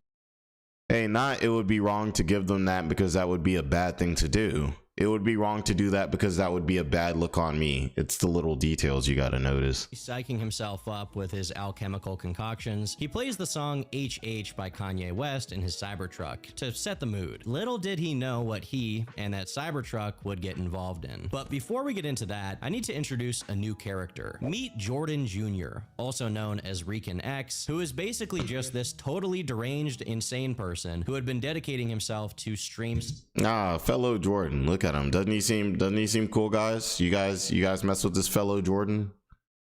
Seems like a nice guy. Contributing member of society. And no, I'm not one person to be like, if you have dreadlocks and tattoos, that you're some type of psycho. I'm just saying. It's just I don't know, he's got a lot going on here. He seems very normal. He seems very normal. I'm saying, I got dreads and tattoos. Seems like a well-rounded guy. Get off the, I don't care. He probably eats his chicken nuggets, no sauce. Bro, get off the property. No. What's up? What's up with it? What's up with it? Huh? Let's go. Let's go right now. Let's go. Let's go. For those of you who are unfamiliar with the term, stream sniping is when you track down an IRL streamer to harass them or otherwise disrupt their stream. And this guy was definitely getting in Clav's head during this time period, given that he was constantly showing up to his house and following him down the street. Yeah, I know the best course of action, but I want to kill each and every one of these guys. In GTA. No, I want to. The hefty fellow here trying to make Clav not say anything outrageous is Marky, who later gave a bit more detail on their conversation about the stream sniper. I literally told Clav, I was like, bro, you need to just get in your car and get out. Clav wanted to jump them. He's like, Marky, on the count of three, we're jumping this kid. I'm like, nope. No, we're not. And just so we're all on the same page, Marky is a streamer who recently got 2 million views on Twitter after he hit a record on the 6-7 game because his webcam thought his man boobs were hands. I don't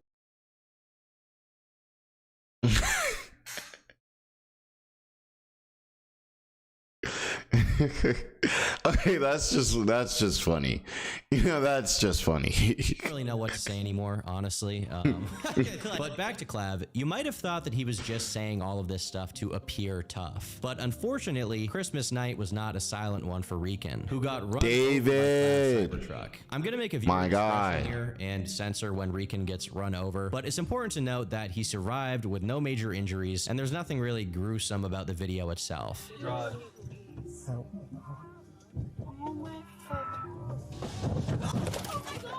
Is he dead? Hopefully. We even have an alternate point of view of this incident going down, as Regan had some company with him while he harassed Clav. Vicar in his Cybertruck. Yo, this man is... What the... Yo!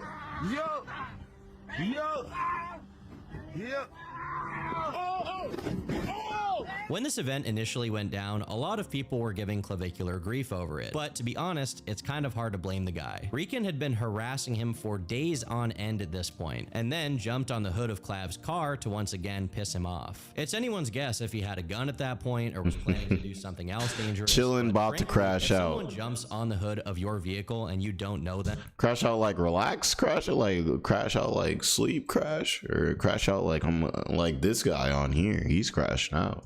And you verbally tell them to get off and they We don't need you crashing out, man. Minutes. I'm not going to blame you for putting the pedal to the metal. Instead of running away or anything like that, Clav believed he was well within his legal right and proceeded to call the cops and wait for their arrival to assess the situation. Oh, man, come on. Good guy. He is? The mother on the ground, the bad guy. He did what he was That's a bet, bro. That's a bet. Okay, all right, sounds good. Yeah. In the immediate wake of this all happening, Clav's Kick channel went down, leaving some with the conclusion that his streaming career was coming to a close. However, this matter was quickly cleared up, as Aiden Ross was on stream and started covering the developments. First, he called Clav directly to get information about what happened. Are they saying they're going to detain you? They haven't spoken to me. Yeah, but I'm not going to say anything without a lawyer. Correct. Just do not say... Yes, of course I do. Look, just hang tight, record, don't say anything. The good thing is, listen, it's Christmas, and a lot of my lawyers, they don't celebrate Christmas, so you're gonna be good. Of course not. Perfect. Don't worry, I'm already on it, dude. I got you. You're good. Then Aiden showed on stream that Rican had been taken care of by medics and was alive and well, meaning whatever legal consequences this situation may have were definitely going to be a lot less severe than initially imagined. Soon after, Clav was joking about the whole thing on Twitter, replying to a tweet that offered him a brand new Cybertruck and saying that what he did was in self-defense, and then tweeting out a photo of him running the guy over with the caption, "Play stupid games, win stupid prizes," which... Do y'all see hold on, y'all see this picture? Like, he's got, like, the chin is so strong in this picture. He's got that Stan Smith American Dad chin for show. It's almost as sharp as like that angle on that Cybertruck. That's pretty much his chin right there. Just flip it over. Photo of him running the guy over with the caption, "Play stupid games, win stupid prizes," which currently stands at 4 million views. He was very ready to capitalize on this incident, and that was also the case for the rest of the internet, as memes about it started flooding Twitter. You did have a few people that crimson chin, yep, calling him Patrick Bateman, the real ones know, things like that. But overall, it seemed like nobody with any actual knowledge of the situation were taking it seriously. Some people even put up money on Polymarket, guessing whether or not he would be charged. I think that from the jump, Kick had no intention of permanently banning Clav, considering he was becoming one of their most popular streamers, and a permanent ban would only be a benefit to them if he was genuinely hurting the platform or had done something. Shout out to that Fairly Odd Parents. Hey, it's the guy you ran over. I'm gonna sue the out of you. I have Jewish My favorite, by the way, is Dinkelberg. lawyers, and they'll be in contact with you soon. Despite the stream sniper still being alive, no one knew for certain what the legal outcome of this situation would be. But for the time being, Clav continued doing collabs with other streamers to boost his profile. Are you going to be infertile? Do you worry about like having children? So right now, I am infertile, but I'm not able to have a kid right now. But if I wanted to, there's a protocol I can put in place that'd be immediately good again. Wait, why are you infertile right now? So it's just like a negative feedback loop when you're not needing to produce testosterone anymore because your body realizes, okay, we're getting it from an exogenous So you're not producing source. any testosterone naturally? No. None? No.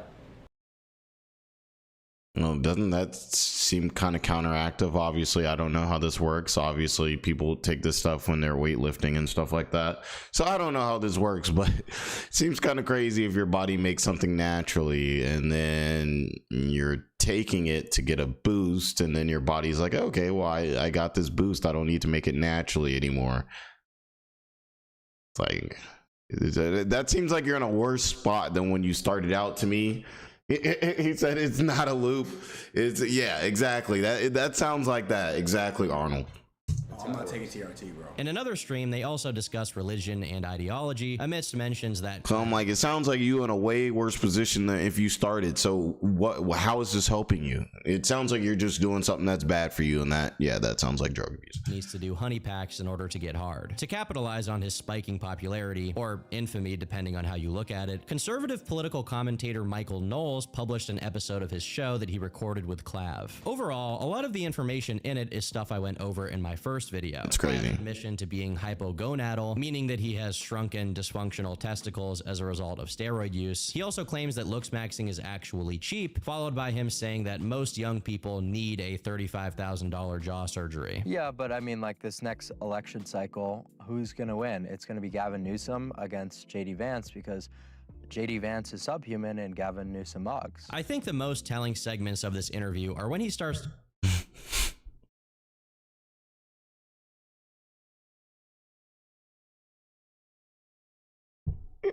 talking about accelerationism, which is kind of a rationalized shorthand for the world isn't doing good, so I'm just going to do math and hit the club and make as much money as possible. He tries to make it seem like he has everything under control or that everything has some greater meaning, but honestly, it doesn't pan out to much more than that. Because I've heard this from very established people.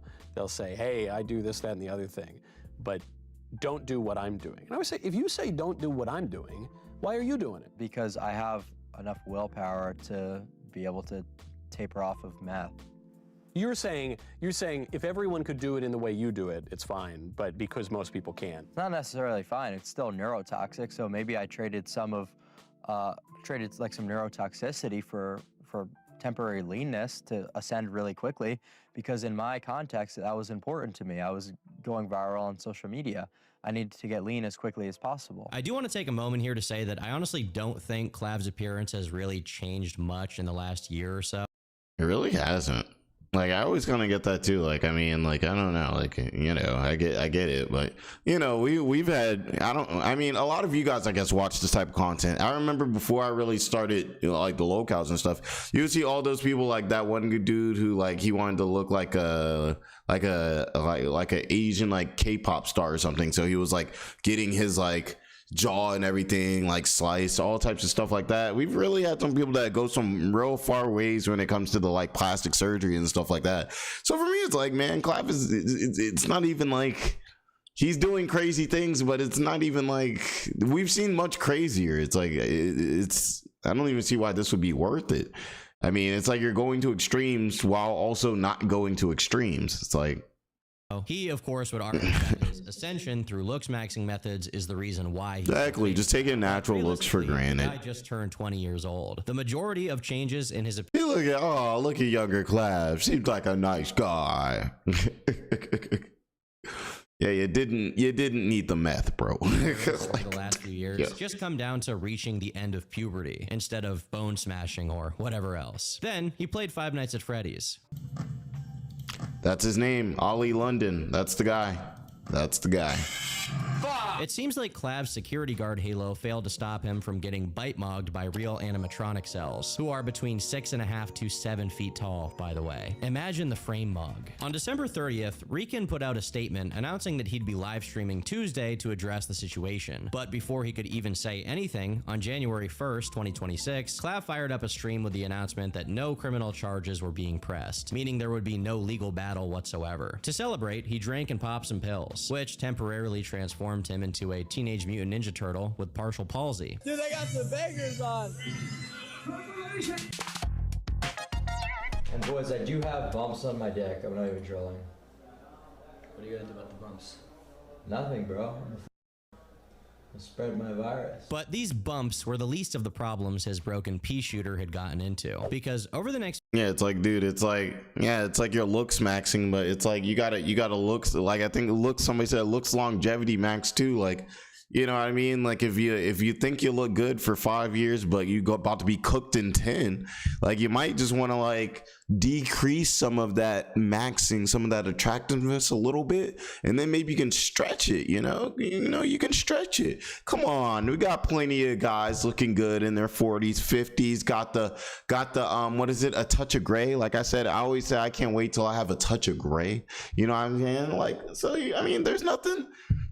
There's tons of people 50 years old like out here looks maxing.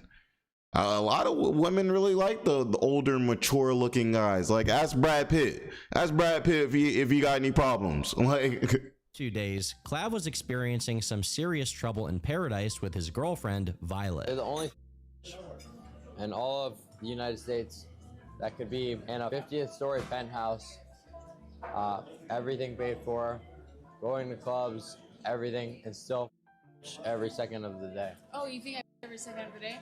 Well, why don't we share what you did last night so that they can understand why today I was not having it. I wanted to go home. Let's share. Be like hitting a live stream with my girl. Bro's extremely hungover. He's done pretty much everything a person could do, and he did it all last night within 30 minutes. He's still got his mimosa because he probably feels like he needs it. And then he's got her doing this. He's like, let me just get my money on my stream while I like suffer, but I got my sunglasses so the people can't know I'm suffering. And she's hitting him with this. I don't give a share with them? I don't even remember last night. Well, then share with them. See, told you. I don't even remember last Don't call night. me I'm gonna get up and leave. After getting Longhouse mogged by this total fool, people started getting curious as to what exactly she was referring to when she says, "What happened last night?" Later on, in a message she posted to his chat, she specifies that Clav said he wanted to hit her. Now, this is a pretty big claim, to be honest, and frankly, everyone involved in Clav's circle is incentivized to engage in some level of dishonesty if they want to get him to do something for them or get the public to believe something about him. Plus, I mean, let's be real, guys. She is a fool, so we have to take anything she says with a grain of salt. With all that being said, Violet then added some context in a TikTok comment where she wrote the following. "He crossed a boundary that's been deeply drawn between us from the beginning. No speaking on each other on the internet. He was beyond high and does not even remember the lengths he went to this morning. He intentionally ruined me to chat. Y'all don't see behind the scenes, but all I do is try to make his life easier and peaceful. Just because things got active on stream does not mean it speaks on our entire relationship. He has done..."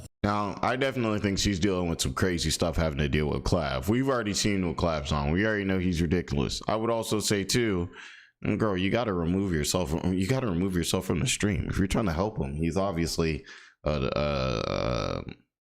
he's obviously crazy. He's obviously crazy. You definitely just don't even want to be on stream. It's just not going to be good. And then it's going to have you both button heads. He's going to be acting out more on the stream. It's going to be embarrassing for you because now people got to see, all that. Really, I mean, really, you just shouldn't be with him probably because he's acting like that. But, if you were going to be with him and everything like that, and you're trying to make his life easier, the last thing you want to do is the main thing to him is that stream. You don't want to, you don't want to do that. Yeah, he doesn't want the help. He doesn't want the help at all.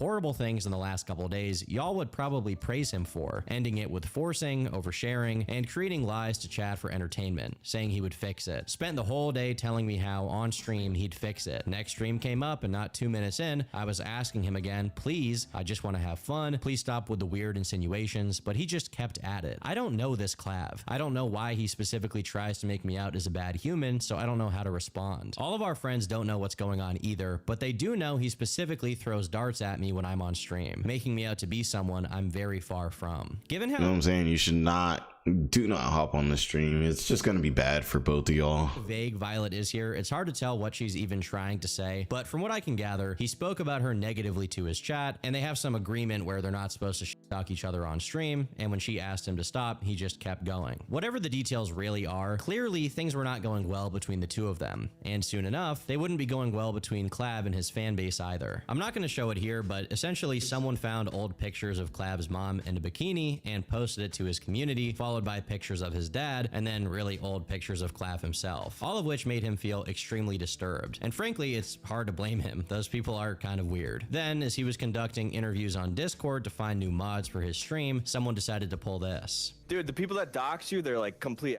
assholes, bro. I mean, your mom is quite thick. That did make me a little bit erect.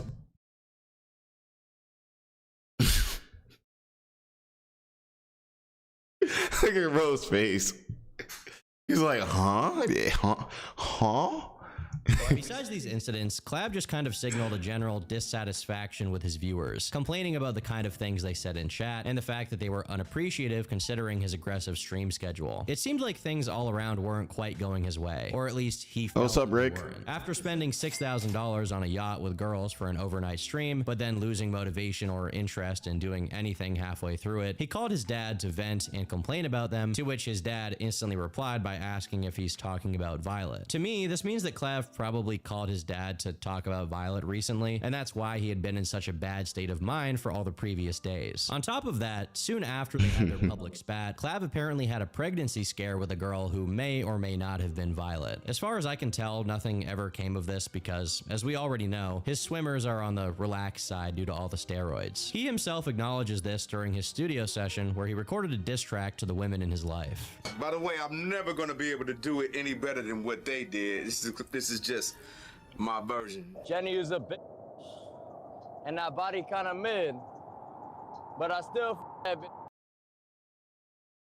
Clav really was that's not, it's not, I don't know why I'm thinking Dame Dash.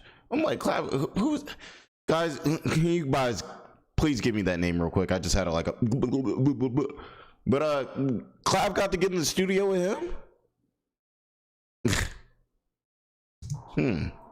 And I nut in her shit, but I'm not trying to have no kid. I'm on steroids and shit.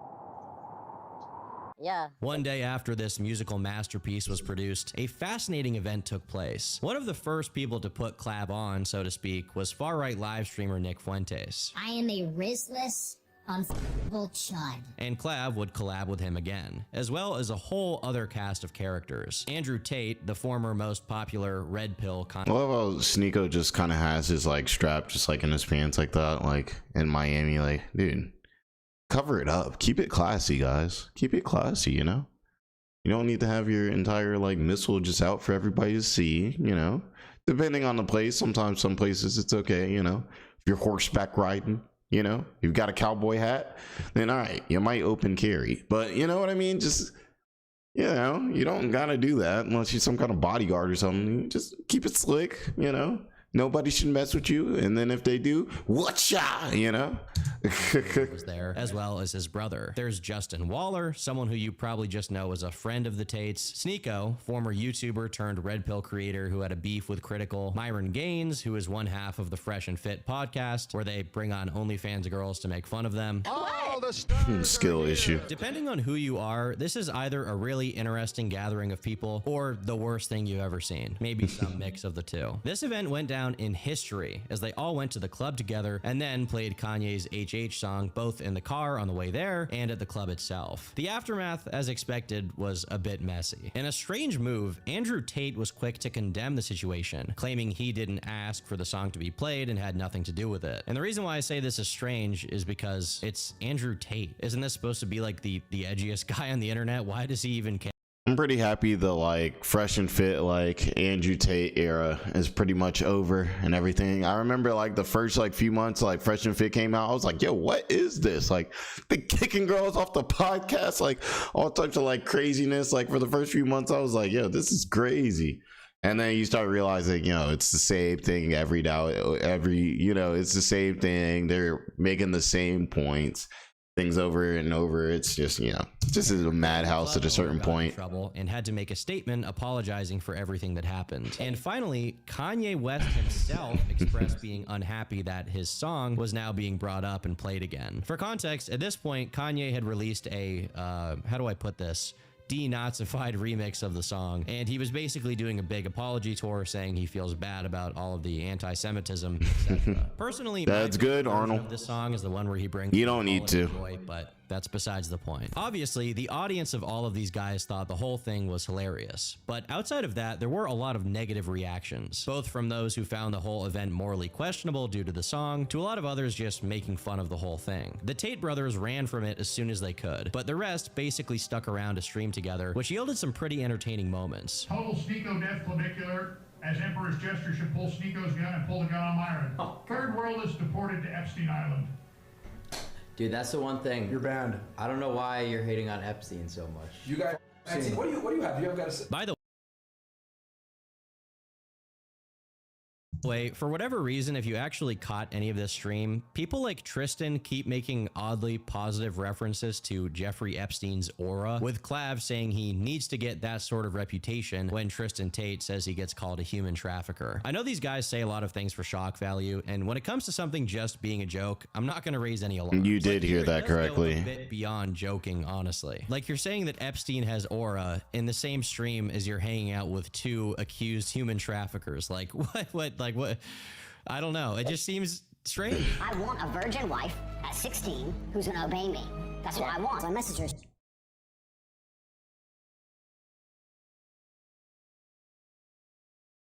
She's like, I'm only 16. I was like, give off. Not about me. To me, what's really interesting here is that Sneeko was the only one consistently excluding himself from the Epstein conversation, while the others doubled down. This seems to contradict his prior stance from a debate with Critical, where he said that adults should be able to marry teenagers, but I digress. There's a lot of wires being crossed here, okay? It's hard to track what's going on. To no one's surprise, this little antic got Clav even more heat, and the heat came in the form of more stream snipers, although he didn't have his Cybertruck to run them over with this time, so it went a little different. While Clav was waiting in line to get in the club, someone in the crowd outside began loudly making fun of him, and Clav's only real response was to be like, "Who are you? You're nobody. You're nothing." Yeah, you really mug, pal. Sorry, who are you? Clav did his best to keep his cortisol levels low, but it got a little hard when the sniper got the crowd to join in his demands for Clav to drop the forbidden chant. Oh, see, that's what everybody thinks is funny, being popular until you go out in public and you just trying to, like, imagine you just trying to go out getting some food with your girl. Now, don't get me wrong, like, Clav deserves this. Like, he comes out, he says all this stuff on the internet. I mean, people are just giving some of that energy back. They're like, hey, you're cool with saying these things and acting like you don't care, so let's put it to the test. But, you know, it's gotta suck. Like, you go outside, you gotta deal with this stuff. You can't even just watch a movie or something. After this, Clav tried to get the guy to f off by just saying nobody. Oh yeah, Sneeko's got his own. Yeah, he's got his own whole thing. But the crowd was actually. They say Sneeko is the reason why there's, you know, that chair in the hotel. I'm gonna just say. Backing this guy up, so Clav was forced to acquiesce to his pinkety drinkety and his smartphone. The telltale sign of a brutal mogging victim. Hey, do y'all want me here? Yeah! 1v1. I want him here. I'd also like to add here that the consequences of American frat culture have been a disaster for the human race. To my friend in high school who joined one in college, if you're watching this is all your fault. To cope with the situation, yes, I don't know if y'all saw that, but that actual very scary looking scene from In the Basement was like literally recent, like at a college. Like they're like fraternity was, you know, recruiting and everything, and that was part of their hazing process. Insane. Proceeded to look like something out of a horror movie. Jester Max in the club, which was documented in the following tweet that got 7 million views. Clavicular realized that Jester Maxing at the club is actually peak fun. Crying emoji. Clavicular just cracked the code. Jester Maxing at the club is officially the new meta. Forget Smiling the friends. mysterious guy in the corner. I've actually never seen like a full episode of We that. are entering the era of high energy, Strange looking show. ego, chaotic fun. If you aren't the reason the floor is laughing, are you even living? I think this is as good a moment as any to make a few observations. During the early days of YouTube, there was an actual market for a kind of online content where poorly socialized people learn the basic fundamentals of human interaction so they could go out and have a good time. As a matter of fact, all the way back in the 1950s, there was already an equivalent for this, when informational videos were made about what to do when dating, with the intent of making the youth a bit less awkward and a bit more socially functional. However, I think that there's an increasingly widening canyon between that kind of stuff and whatever this stuff is. It gets to a point where a lot of the problems being supposedly addressed by these maxings are completely imagined, and there's no measurable long-term benefit to giving it the time of day. A lot of it is unironically the age-old strategy of creating a problem to sell the solution, and consequently a lot of these solutions they sell are just repackaged versions of the most mundane ideas you can think of. In this case, having fun dancing in the club became jester maxing. Being in good shape turned into taking steroids and doing meth to get lean. The entire concept of looks maxing and trying to become socially competent, which again isn't necessarily bad, gets poisoned by this kind of nonsense. And it's weird because at one point it seems like this stuff was actually designed to help people, and still could hypothetically. Now, with this point being made, it's also important to note that as this whole phenomenon drifts further and further away from its original intent, the real purpose is— Hey, did y'all see it was the turkey and cheese guy? I go turkey cheese. I go turkey cheese.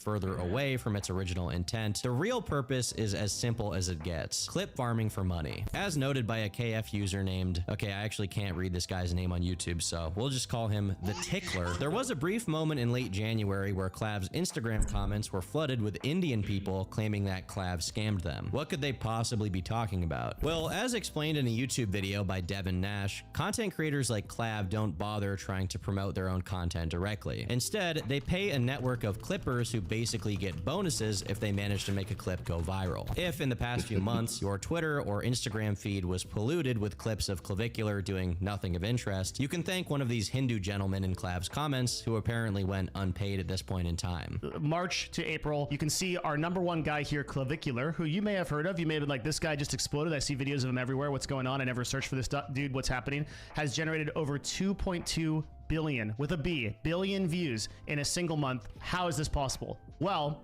he has 1,610 paid clippers that are working full-time to put this stuff out on the internet. None of this stuff— well, that'll get you popular. It's all artificial and astroturfed. And it's almost like a lot of these guys really aren't as popular as you would think, and all of it's just manufactured, huh? Part of the appeal is baiting— kind of kills some of the fun of it, though, doesn't it? When you know that?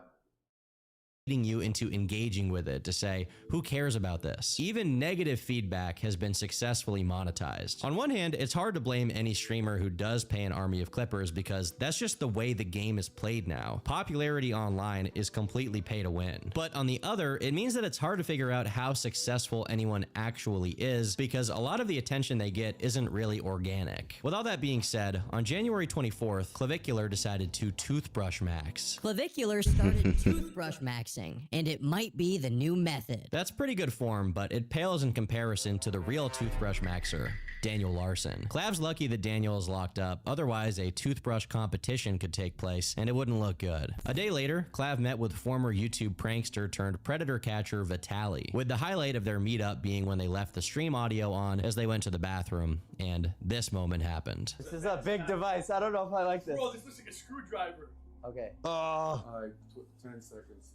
That shirt. What you just heard is audio of Vitaly injecting something into Clav's junk. We don't know for sure what it was, but some have speculated that it's Caverject, one of the most hardcore erectile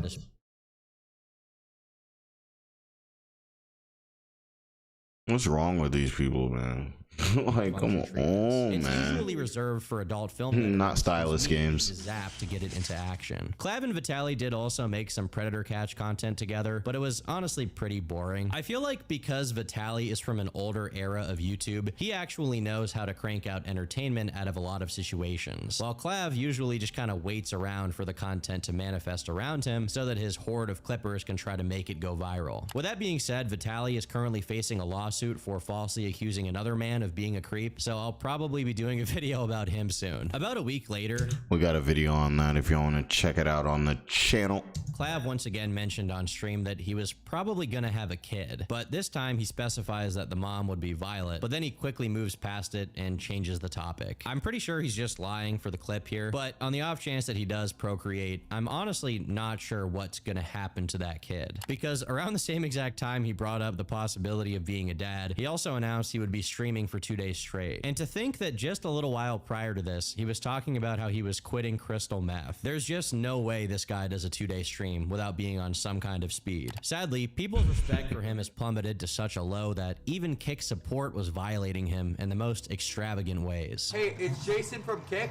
You're a retarded. I'd like to mention that this support message also said he was sub 5 and should start rope maxing. How dark. February began in a similar fashion, as Clav was a part of a brawl in a parking lot which involved Kick streamer Sush. Although I'm not sure why this fight even happened, and it doesn't seem like it had anything to do with Clav directly. He was just there for some reason. With that being said, relationships being in the public eye can often leave room for some rough waters, and that appeared to be the case for Clav and his girl Violet. At one point, they had a pretty bad argument in a restaurant, resulting in Clav storming out and leaving her behind. Later on in the stream, Clav started going to clubs to talk to girls, bringing some of them back home, which resulted in a fight between them and Violet, which I don't think I can even show here due to YouTube's terms of service. Some people on Twitter saw this whole incident as Clav purposely instigating a conflict between them and then intervening just to allow Violet to beat up on the girl he brought home. It seems like the VOD was deleted pretty soon after, so it was difficult for people to even understand what exactly was going on. But the claims were somewhat confirmed by the audio of the incident, where Clav can be heard telling Violet to beat this girl up. You want me to? Yeah, beat her ass. Beat this ass. Oh, shit. Beat this ass, Violet. Yeah, bro. You really want to do this shit, bitch? Dude, Clav's so tough, bro. Beat her ass, Violet. This girl that Violet was fighting is Jenny Popatch. At the time, the narrative was that she was flirting with Clavicular, and that's why Violet went sicko mode on her. It pissed off Clav quite a bit that she was even on his stream, as he replied to someone saying she was only there to promote her OnlyFans by saying, "I missed my steak segment because of these voids." Beyond pissed. To counter this narrative, Jenny herself made a video addressing the situation. I realized He's that tough. I was set up by Clav and his girlfriend for this to happen. They planned to beat me up basically once I got back to their Airbnb. His girlfriend allows him day in and day out to sleep with other women, if it's for money, if it's for the stream. She is always there behind the scenes letting this happen, and I can assure you, after he's done using women, he throws them out. He humiliates other women for this girl. Already, we have some information here that... Yeah, I say it can all go to a stop. We already know Clav's definitely having these OF girls on here and everything for their looks. You know, the simps like flood in to watch that, to see them.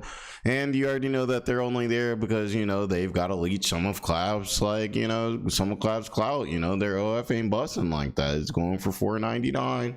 So they got to be on there, get some of the clout, and then it ends up being a, let's be real, a symbolic or symbiotic, a mutual relationship. One that I think should just end. We should just stop. We should just stop the looks and backing. Let's just put an end to all this, and I think that'll be better. Let's get back to some wholesome content. We need to get back into some of this. What is that, like the Full House theme song or something like that? Like, we need some more of that content coming back. I'm only 25. Should I be knowing all this slang? And can be deduced from Clav's previous streams. It's interesting to hear it coming from... I'm 30. It's sad if I know any of this. I'm disappointed in myself. Pointing in a What's up, Tim? direction than the one it ultimately went. I was there to be friends and do a stream, and I was invited there on their behalf. They wanted me there. Clearly that ties into me being set up. On the ride back, and this is why it's set up, he continuously asked me, do you think you could win? Hope you having a good day. Hope you having a good day. With Violet, who do you think would win? Do you want to fight her? To which I responded, I'm not interested in getting in between you and your girlfriend. I essentially said, I'm not interested in fighting anyone. I'm here for a good time. And I just want to note that earlier in the day, my friend is my witness, that I had spoken to this girl over the phone to reassure her that I didn't want her man, and she could watch the entire live. I did not care about being with him. But even so, you already allow him to have sex with other women. So why are you picking on me? Why are you targeting me? And why are you bullying me when I'm simply here on behalf of your boyfriend? He invited me. She is coming for the wrong person. Now, I'm going to try not to pick a side too hard here because this is partially a he said, she said, and this entire thing is beyond idiotic. However, hey, good luck on your finals, man. Basic chain of events. What Jenny is saying here does make sense. If it's understood between Clav and Violet that he'll get with other women on occasion, then there's no reason to single Jenny out, especially when she's going out of her way to signal that she's not going to do anything to disrespect. And I can say that's definitely a little bit in line with what I think. I saw a video where Clav was literally getting serviced, as you could say, during one of his streams. I don't know if he got banned for it or not. He probably should have. But yeah, it was literally, you know, happening during a live stream. This dude just does not care. But I'm thinking if you're his girlfriend, everything like this, you know, he's moving like this. I mean, you can't really be like... Can't really be like, you're cheating on me. It's like, bro, wait, hold on. Like 1,000 people just saw that on stream like yesterday. Like, we thought you were good with it. Violet. As far as I know, there haven't been any other instances of Violet getting angry or aggressive toward anyone, with the exception of the occasional argument with Clav himself. Jenny continues. His girlfriend comes down the stairs. She comes up to me, very aggressive, very intentional, like she knew this was what she was supposed to do. This was planned. I grab my phones. I start backing away from her because I'm like, I'm not getting in a physical fight. I don't need to fight a 26-year-old woman. Her boyfriend backs me up into a corner and grabbed my face. He grabbed me here, and I have this on video. Clavicular stopped his security guard from breaking up the fight. It's one thing to stand by idly as a fight breaks out. At most, you can call that questionable when it's clearly not much of a fair or justified fight. But based on what Jenny's saying, it seems like Clav was actively intervening on Violet's behalf, making it considerably more unfair than it already was. Now, after hearing Jenny's side of the story, I decided to search around online for the full Larry Wheels. As we all know, we can't take these voids at face value. And as far as I can see here, this is basically what happened. Once the argument broke out, hey, good job, Sin. Repeatedly told Jenny to leave, and she just didn't for some reason. Clav then told her to leave repeatedly. Once again, she stayed. At one point, he kind of gently gestures for her to leave, and once again, she doesn't. But the fight itself seems to start when Violet smacks Jenny and then grabs her, and from there they roll around on the. That is a lot of times to tell somebody to leave the house. Let's keep it a stack. You should not have to tell somebody to leave your house 3 times. That's insane. That's crass. Floor a bit. Clav at one point definitely does gesture to a security guard to not get involved, and then at one point he does hold Jenny while Violet beats on her. This whole thing is a total disaster. Jenny should have just left when they told her to leave. Jenny should have left. Violet should have kept her hands to herself. Clav should have not been telling security guards to let this stuff happen or set it up if he did any of that. It's just it's ridiculousness on all sides. I mean, who's actually in the right here? Is there anybody in the right here? Shouldn't have beat her, and Clav should not have encouraged it. This is all on stream. It's like he wanted to get arrested. But for the time being, he managed to avoid the legal consequences for this incident. At the same time, another situation was threatening his career. On February 11th of 2026, New York Times journalist Joe Bernstein announced on Twitter that the Maricopa County attorney dropped charges against Clav due to no reasonable likelihood of conviction. This all stemmed from a completely different incident on stream, where Clav was caught and kicked out of the club for being there illegally, and then proceeded to confront the club owner, claiming that he was the reason the club was so crowded, and thus the owner should just let him stay. In this case, the owner was smarter than to let him do something blatantly illegal on camera, and he maintained that Clav needed to get out. Soon after, it's unknown whether it was the owner, the club security, or just a random viewer, but someone called the cops on him, telling them what he was up to, which is what got him arrested and charged for the fake ID and the Adderall he had on him. He called Drago to try and get bonded out as soon as possible, but he had to wait because the closest thing to a friend Clav had at the moment was too busy gambling. Yo, hello? Yo.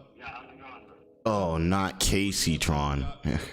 How's she been, by the way? He attended a court hearing, and for a moment, We need to be covering her on here. I got a few videos on her, over like if 2. the situation wasn't resolved quickly. But in the end, the charges were all dropped. Meanwhile, the situation with Jenny died down, and Clav moved on with his regularly scheduled programming. That is, until February 6, when the most devastating event in history took place and permanently altered the course of fate itself. Viewer discretion is advised here. I don't want to be the cause of any heart attacks, but I will say the information I'm about to share with you is pretty intense. This situation is totally fucked. During his kick stream, Clav ran into Varus, also known as the ASU frat leader, and what followed is only spoke of in whispers. Clav was brutally frame-mogged. Could you believe that? One guy had a significantly wider shoulder length than the other guy. In 1914, Archduke Franz Ferdinand's chauffeur Leopold took a wrong turn as he tried to avoid the city center, which ended up exposing the Duke to his eventual assassin. With this mistake of happenstance, a domino effect was set in motion that led to the First World War and consequently also the Second World War. Sometimes one seemingly insignificant event. What's that? Call of Duty World at War? One. Wait, what's the first one called? No, not the World at War. No, that is the right one, right? The 5th Call of Duty. That one was good. Butterfly effects into something much greater. Not this bullshit though. Literally nothing happened. Varus just had a wider wingspan. Maybe he is on more steroids, I don't know. And it made Clav insecure for a few seconds. The total inanity of this moment was such that the tweet ballooned to over 14 million views as people en masse questioned the relevance of this crap and joked about it. As for Varus himself, he's a fellow looks-maxing TikToker whose main claim to fame, besides frame-mogging Clav, was getting called out by fitness Instagram content creator Joey Swole for filming a flex video in a gym locker room with other people in the background who didn't consent to being recorded. But this was largely forgotten as Varus became a bit of a celebrity in his own right, albeit to a much lesser degree than Clavicular and even other lesser known looks-maxing influencers. With that being said, there is a deeper story here that I haven't seen a lot of people talk about. Varus ended up flying to Miami to do streams with Clav, excited at the prospect of building his own profile with other influencers. But the moment he got there, Clav offered him a streaming contract. The details supposedly being that Clav would get 80% of Varus's revenue in exchange. Imagine that Clav is your boss, like, and Clav's taking 80% of what you make. Like, Clav better be in every stream, you know, and he better be working hard, and he better be getting what? That would be, you get 20%. So okay, Clav being there will have to make you 4 times what you normally make, and really it should be more than that, because now you have to listen to Clav, you gotta do what he says a little bit, you gotta do all these other things, and that's assuming that, yeah, cause that's ridiculous. For giving him connections and bringing him on stream all the time. You gotta sign a contract, buddy. You wanna be on my stream, you gotta sign a contract. If you don't sign the contract, you can't be on my stream, bro. You're profiting off of me. 80-20 contract, 3. Oh, to be on the stream. I instantly blow up. Every single thing I earn, 80-20 contract. 3 years under Clav. This is his whole goal, allegedly. This is his whole goal. I'm gonna quit streaming in 1 year. I'm gonna have smaller streamers keep streaming. I'm gonna profit off of them for the rest of my life. Another claim Varus makes here is that Clav has become an OnlyFans manager, signing girls to take their revenue with the promise that if they oblige, he'll bring them on stream so they can promote their business, if you want to call it that. Somebody on Clav's team offered me a contract for his OnlyFans agency, and I heard that the split is 80-20. Out of anything Clav does, this is probably the thing I think is the most worthy of criticism. This is a guy who got famous talking about the ills of society, how women are too promiscuous, and how hookup culture has destroyed the ability for the average guy to make it. I think that young men are arguably living in the worst dating market that has ever existed, with how bad hypergamy is, with you know, a lot of the tendencies of modern women. And women are just outrageously hypergamous. What does that mean? It means that they're trying to date above their looks level. Because dating is a huge part of life, like one of the most important, like the intergender relationships. So for that to kind of fall apart, you know, that could lead to a huge societal collapse, like in a lot of different ways. So I would say it's kind of my mission to not only raise awareness to this, but sort of bring about a solution instead of just the typical red pill complaining. If what Virus is saying here is true, then I guess Clav's solution is to just make the problem 10 times worse by signing OnlyFans girls and making money off of their explicit photos. This is very similar to Andrew Tate, who originally made money running a cam girl business and then became famous by talking about the evils of loose women and whatever else. It's the same thing I mentioned earlier, creating a problem and then selling the solution. Whether or not Clav is actually making money directly from these girls, he does constantly bring them on stream and give them promotion, undoubtedly contributing to the main issue he claims to detest. It's stuff like this. Yeah, that's one thing I really didn't like about the whole Fresh and Fit thing too. It's like they're constantly talking about like how terrible these like OF girls are and everything, while giving them a platform for them to go and make a bunch of money and, you know, get a whole bunch of extra exposure. It's like, do you mess with what they're doing or not? Like, you know, and I can understand if you say like, let's say you say, well, there's a place for that in this world, but it's not me. It's not for me. Then let them do that over there on their side. Don't capitalize off of them. You know, it's like you're capitalizing off of it. There's no way for me to assume that you don't in some type of way like support it. That makes it clear that all of the self. And if you do support it, that's fine. But be honest with the people and say you just support it. Don't run around talking about, oh, this is the worst, but you're actually supporting it. Improvement parts of looks maxing are ultimately a ruse to its most popular figures. Clav used it as a thin veneer to become famous, before ultimately engaging in the worst parts of society that he claims to hate. You can extend this to other parts of his content as well. How much is it really helping the world to gamble on stream in exchange for casino money? In what way is it spreading any kind of positive message or helping literally anyone but himself? The people who use his affiliate codes to gamble are definitely not making their life any better at all. If Clav was someone like Togi, who's just Togi degenerate trying to have some fun without any real. Now I know Togi's content is pretty off niche, but I would definitely love to watch some Togi content with you guys for a video or two.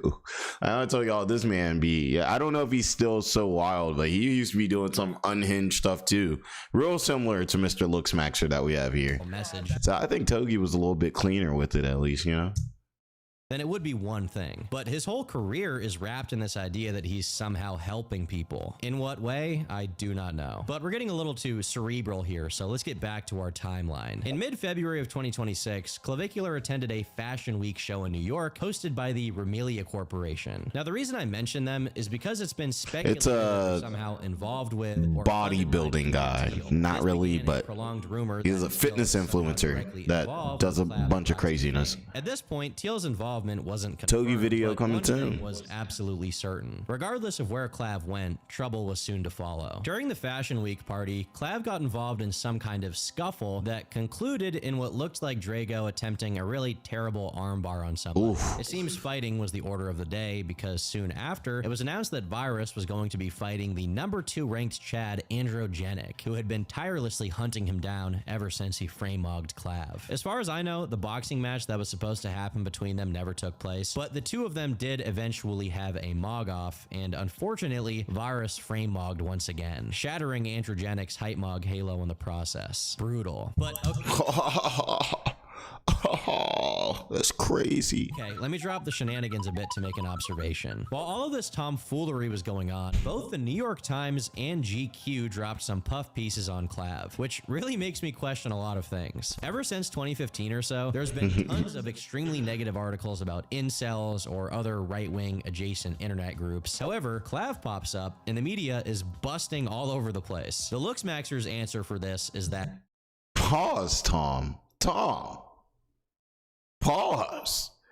When you're handsome, you can get away with anything. But it seems more specific than that, because there have been conventionally handsome guys before who have gotten a ton of crap for minor things. Like when Henry Cavill said he was scared of women, and the news reacted to it by saying he dated a teen because he had a 19-year-old girlfriend. That makes me think it's not just about mogging. It's specifically about promoting body dysmorphia and cosmetic procedures that makes these outlets glaze you for whatever reason. Even if you say you want some of that Epstein aura. era. I'm pretty used to seeing people who are strange get a lot of popularity online, but seeing it come from conventional media is kind of a new thing, especially when Clav's physical decay is so easy to see if you pay attention. They don't care. At one point when he visited his parents' house, he works out for 30 seconds and then immediately says he feels lightheaded and exhausted. I'm already tired from that, bro. I actually feel lightheaded. Dude, I'm not even trolling. I'm actually exhausted. Keep in mind, this guy used to be in decent shape. Now he's just been mummified by peptides and constantly runs on speed and a literal McDonald's. Not even a refined order like a double cheeseburger with Sprite. I could never. After my last video on him, Clav and the looks maxing community had a brief period where it looks like they were headed in the direction of becoming more established content creators. But by February, things were kind of coming apart. On the 15th, Androgenic met up with none other than Connor Murphy. Yes, that Connor Murphy, the one who thinks he's God, drinks his own piss, and went to Southeast Asia. Oh, this guy. I forgot about this guy. This clip got nearly 3 I million was pretty happy to have and forgotten about him. way more elsewhere because Andro and Connor look like they're suffering from some kind of early stage of Bogendorf syndrome. I'm actually worried about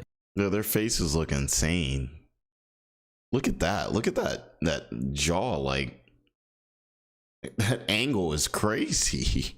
Androgenic. Like, can we help this guy? Someone give him something to help him. What is going on? Next up on Clav's media tour was the Adam Friedland show. And although it goes over a lot of what I've already extensively covered, it has some interesting moments. What's it like for a girl having sex with you? Like 1 minute, and then you have to go to a clinic a few days later. You hit it quick? Yeah, bro, I gotta get back to work. I'm a busy guy, you know? You're such a legend, it's crazy. Dude, You're such a legend.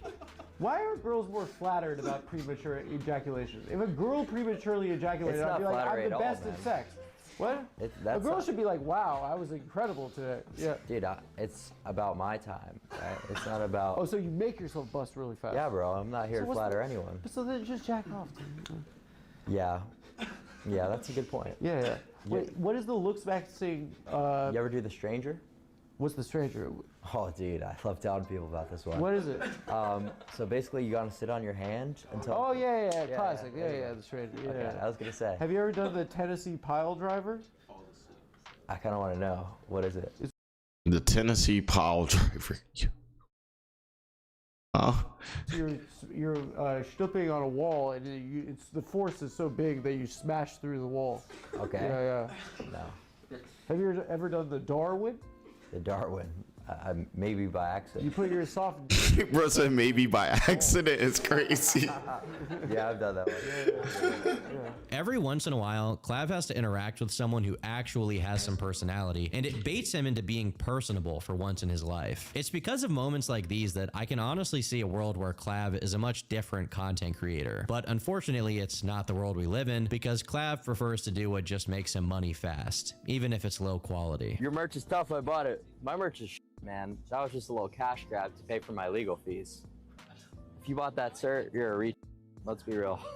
Dude, all you care. Imagine you come out with something and people spend their hard-earned cash on it because they care about your brand, and you make fun of the people that support you. Like, there's nothing worse to me. Like, those are some of the worst type of people. Like, you have people supporting you and you're hating on the people that are literally even giving him this opportunity.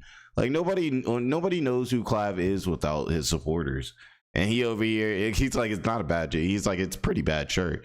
Yeah, but you get my whole point, though. It's like, it's still like, even if you shouldn't be having the shirt out there if you didn't think it was a good one. But it's like, two, it's like, hey, well, when I see stuff like this, I'm like, well, if you end up losing it all and all your fans and everything go away and just disappear on you just like that, I'm not going to feel bad for you for 1 second because you didn't even appreciate it. About his money. Why the else would I stream? You think this is a passion project? Of course, all I care about. I love the degree of honesty that he has. As the month of February came to a close, Clav was swatted, although it was handled pretty well and thankfully didn't lead to anything bad happening. He also got 2 more significant pieces of media coverage, one by Playboy magazine and an interview with Piers Morgan. I might argue that I'm mogging you right now. I might argue that I'm mogging you right now. But despite the media continuing to push Clav into greater cultural cultural relevance, he continued to be dysfunctional as time went on. In mid-March, during one of his McDonald's sessions, he found cheese on his burger after ordering it without cheese, and immediately... No, somebody was talking about that. This moment got 13 million views on Twitter and attracted a gaggle of sick, demented foids and foid-lights who began treating Clav like a child. And for whatever reason, this translated into wanting to inject heroin into him, slap him, punch him, make him cry more and moan in pain, peg him, and kill him because white men suffering is attractive to this person. Sometimes I feel like we deserve every single thing we get. I don't know why this is being admired. There's only one acceptable reaction when a fast food place gets your order wrong. Yeah, why y'all put cheese on my cheeseburger? Seriously though, I think this is one of the times where looks maxing is brutally true. This would not get any reaction if he was a fat chud. But alas, this is how our unfair world operates. On the same day, he publicly complained that his manhood could no longer stand on its own. In a desperate attempt to cope with his condition, Clav proceeded to pop 1 million ads. I mean, he could probably get his test levels back if he would just stop, and his manhood would potentially come back if he hasn't done any permanent damage. And yeah, it's all for a slice of cheese. You know, he was probably on some drugs. He was really feeling it. Had man over here about to cry over his cheese. Buck wild at the club, and then hop on stream with Vitaly and Adam22 to shoot some ED medicine into Adam's junk. Press it. Go. Hold it.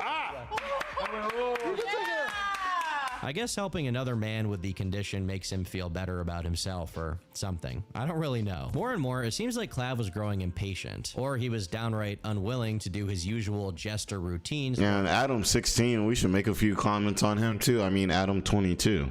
Conventional media, even if it would bring him more views and money. In March, he basically walked out during 2 separate interviews, one with 60 Minutes and another with Andrew Callahan from Channel 5, both for similar reasons. You've obviously shared company with Andrew Tate and other, dare I say, rather controversial figures. Why do you have a nice day. Spend time with people like that? Are you trying to, I see you want to make this political. Not at all. Not at all. I'm just curious. No, that's what you want to do. Is like you have 2 questions, so you want to. Not at all. You want to end it and talk about I'm just curious. Negative aura. To look into anything about potentially. Yeah, look it up, Twisted. You'll know what I meant by that. Don't try to go down that line of questioning with me. All right, because I'm not doing any political gesturing. I'm not married. When you wake up every single morning and you take a look in the mirror, you're 100% satisfied with every single thing. Is that what you're talking about? Yeah, more or less. Okay, dude. All right. I think, a lot of things in life are a spectrum. I don't think you should be perfectly satisfied with yourself. I mean, we all have problems. I mean, you can't even improve if you can't even acknowledge that there's things that you need to change. But at the same time, too, if you're obsessed, with yourself to the level where you're putting a hammer to your face, okay, like there might be something that you want to look into with that. I guess that's just, if you want to be completely disingenuous, that's fine with me. I guess there's just no point to continue. All right. Thank you for your time. Thank you. In Clav's words, he felt that the interviews veered too much into politics and away from the specifics of looks maxing, and thus the interviewers were disingenuously trying to get him to say something that would make him look bad. Obviously, I can't lie about things here. This is a somewhat justified concern with journalists. Clav doesn't want the interviews to turn into some conversation about how looks maxing is actually about hating women or how it's some far-right thing. At the same time, if you watch the interview with Andrew did actually talk about looks maxing with Clav quite a bit, but Clav's stated issue with him was that he didn't ask enough about looks maxing. So frankly, it's hard to understand why he ended the interview at all. You didn't even ask a looks maxing question, like at all. You don't need to be in the looks maxing community to ask a looks maxing question. I think we've been talking about looks maxing this whole time. We've been talking about like the philosophy behind it, and it's... You want me to ask you a scientific question about looks maxing? I just think it's kind of funny how like that's really never been done with the amount of like media appearances. Maybe people don't know you want to be asked that. Well, now they will. Well, that's quite literally what your companies, your press your companies. You think I work for like Time Warner or something? Your press companies. You work for Channel 5. It's a YouTube channel called Channel 5. I'm not sure.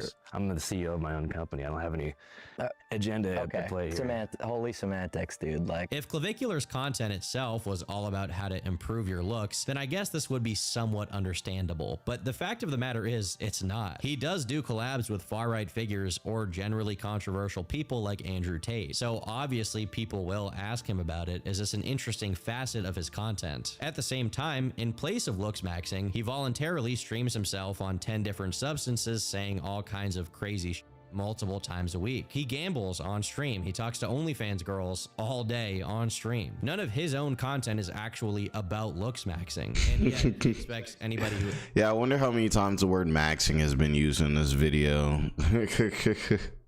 interviews him to completely focus on bone smashing or retatrutide, I guess. I've genuinely never had a single person ask me specifics about how do these two things interact, or how does looks maxing differ from this age to this age? Is it still possible to looks max? Like, there's no effort really behind the questions that he's like, you guys aren't serious enough about this looks maxing stuff. Like gotcha mode, like clip farm. I think that Clav's stated intention of ending the interviews because they don't ask about looks maxing enough, or because it could be negative PR for him, is actually just a good excuse to end it. It's much more likely that without the constant use of stimulants mixed with alcohol, Clav has to reveal himself to be what he truly is: unhappy. To further drive this point home, during one of his club outings from this period, he got slapped by a girl and proceeded to... You can't be doing that. You can't be slapping people like that. That's ridiculous. Like, I get Clav probably can be an ass, but it's never okay to put your hands on nobody, male or female. To mauled about it for... So I'll keep our hands to ourselves, people. Sue her and her family into bankruptcy. A day later, he tried to enjoy himself at the club again, only to start having some kind of panic attack, saying that he felt nervous and needed to leave. His situation got so bad that it devolved into bossman Jack maxing, gambling into the void in a drunken, drugged up stupor, mumbling incoherently into the night. All a bunch of leash. Everyone's a leash, you know, because before I had any money or fame, you know, it's not like anyone would ever want to spend any time with me. So you guys go home. It's not like anybody will want to spend any time with me. Tells the girls right behind him, can you guys go home? I feel like, though, it's not like they're actually there for him, you know. It's kind of like, at that point, it's like a piece of furniture in the room, you know. They're just there for the clout. Let's keep it a stack. So I guess I kind of get that for sure. You guys go home. Finally, he announces that he will soon be going back on meth. Yeah, we've got some on Tuesday, I believe. Whether he was already on it or not, the quality of decision-making skills Clav showed with his substance use was exactly the same he had with everything else. In late March, during a stream, he was out in the Everglades, and during this outing, he decided to shoot a dead alligator. He also... Bro, who does that? Like, I've been like to the Everglades and like kind of like stuff like that. Never would I think, oh yeah, you know, we're taking like an airboat ride. Like, let's just take out our pew-pews on the airboat ride and just start blasting. Like, come on, man. Like, that's just, oh my god. Tried to shoot down, and they just mag dumping too. Like, they just... although he missed. It turns out that any sort of alligator-related shooting, even if it's unloading a clip into a corpse, is the kind of thing you need a license for in Florida. If you combine that with trying to shoot down the drone, it makes for two possibly illegal acts that Clav live-streamed himself committing. And that's if simply shooting a gun in the Everglades doesn't already constitute a criminal act, given how protected that environment is. I'm not a lawyer, so I'm going to refrain from any more speculation on what kind of consequence could come from Saul this, Goodman. but it's safe to say that Clav was purposely stomping around on thin ice after multiple near misses with law enforcement. At some point, this was bound to go wrong. Within hours of the alligator incident, Clav simply vanished, and as his goons were manning his stream, they announced that something bad happened, and they were gonna have to end it. They tried to delete the VOD to prevent more people from seeing what went down, but obviously it was too late. The clip was already all over the internet. Me and Clav don't have to agree what I do or he does sometimes. I still with him, okay? Oh, never mind. He just got arrested. Immediately after, Clav's Kick account went down and his mugshot came out. Most people immediately assumed he had been arrested because of the alligator thing, but it was actually due to what happened weeks earlier with Jenny. And as such, both Clav and Violet were taken into custody. So in a way, Clav shooting the alligator kind of saved him from that story getting more attention. He had committed so many crimes on stream by this point that people just genuinely couldn't figure out why he was arrested. But the ultimate consequence of this arrest was far greater than the law. Clav was outed as frauding his height. You can't keep getting away with it! His booking I feel like something like that's probably pretty devastating to him, you know. Not Clav over here presenting a fake height. By the way, I'm 5'7", guys. We can know that. Go ahead and get that all out the way. Record shows that he's actually 5'11" and not 6 foot. He's not 6 foot. Oh. You can't mog it. You can't mog at 5'11", guys. There's a huge difference between 5'11" and 6 foot, if you didn't know. 4 years at this point. People under the height of 6 foot start talking, just turn your brain off. There's never a good thing for them that they say. To make matters worse, the Florida Wildlife Conservation Commission, as well as the Lieutenant Governor of Florida, came out to address Clav's misadventures in the Everglades, saying that they would be investigating. Let's just say Clav didn't have great legs to stand on at this point, both in the literal and figurative sense. His arrest had a bond of just $1,000. Those legs were looking like they need some help. It is definitely crazy to be taking steroids and like your body looking like this. Like I feel like a year of protein, maybe 6 months, 6 months a little bit too less, maybe like 8+ with like some protein, good protein, gym 5-6 days out of the week. I think I could have a Clav bod. Jordan gets me a Clav bod because it's like, I don't know. I guess he doesn't work out. He just takes steroids or something. Like in jail to go right back to streaming. Because his bod, it's not hitting like a trend twin or something you would expect somebody doing that type of stuff. Legal fees. This time, however, he opened a company, and I can only assume this has to do with the fact that record label. Your little brother mogs him, man. Clav a club. The details of this deal were deliberately kept secret, as Clav refused to give out any information related to it. But according to him, his bond conditions made it so that he wasn't even allowed to drink or go to clubs, so he couldn't even make content at clubs, let alone own or manage one. However, his adherence to the bond conditions is questionable. He still proudly took 30 milligrams of Adderall a day, combined with a bunch of his other looks maxing related compounds. And on the 3rd of April, just a week after his arrest, he was out at the club. If him being there wasn't questionable enough, Clav and his buddies had recently met up with a UFC fighter, and one of them even let the guy choke him out. Inspired by this moment, Clav then lets one of his buddies, Tarzan, choke him out as well, but it didn't go so well. Let me know. I think he's gone. He's gone? I think he's gone. He's gone. He's gone. You're good. Oh, yo. I'm choking. You're good. Hey, yo, hey. I'm here. He's good. Once again, I'm gonna premise this with the warning that I'm not a Sorry, y'all. I did not know that was gonna happen. Specialist, but I'm pretty sure that someone who is as chronically dehydrated did not expect that should not be getting choked out unconscious at all, as that tends to contribute to bad reactions. Like him writhing concerned. The fact that the clip went viral made it so it was all worth it. Following this same line of thinking, he then went searching for homeless people he could pay to chug vodka and mustard. Wait, this is the same day? Yeah. I was scared, right? Like. Oh my god. Wow. There's like a quarter left. Here. All right.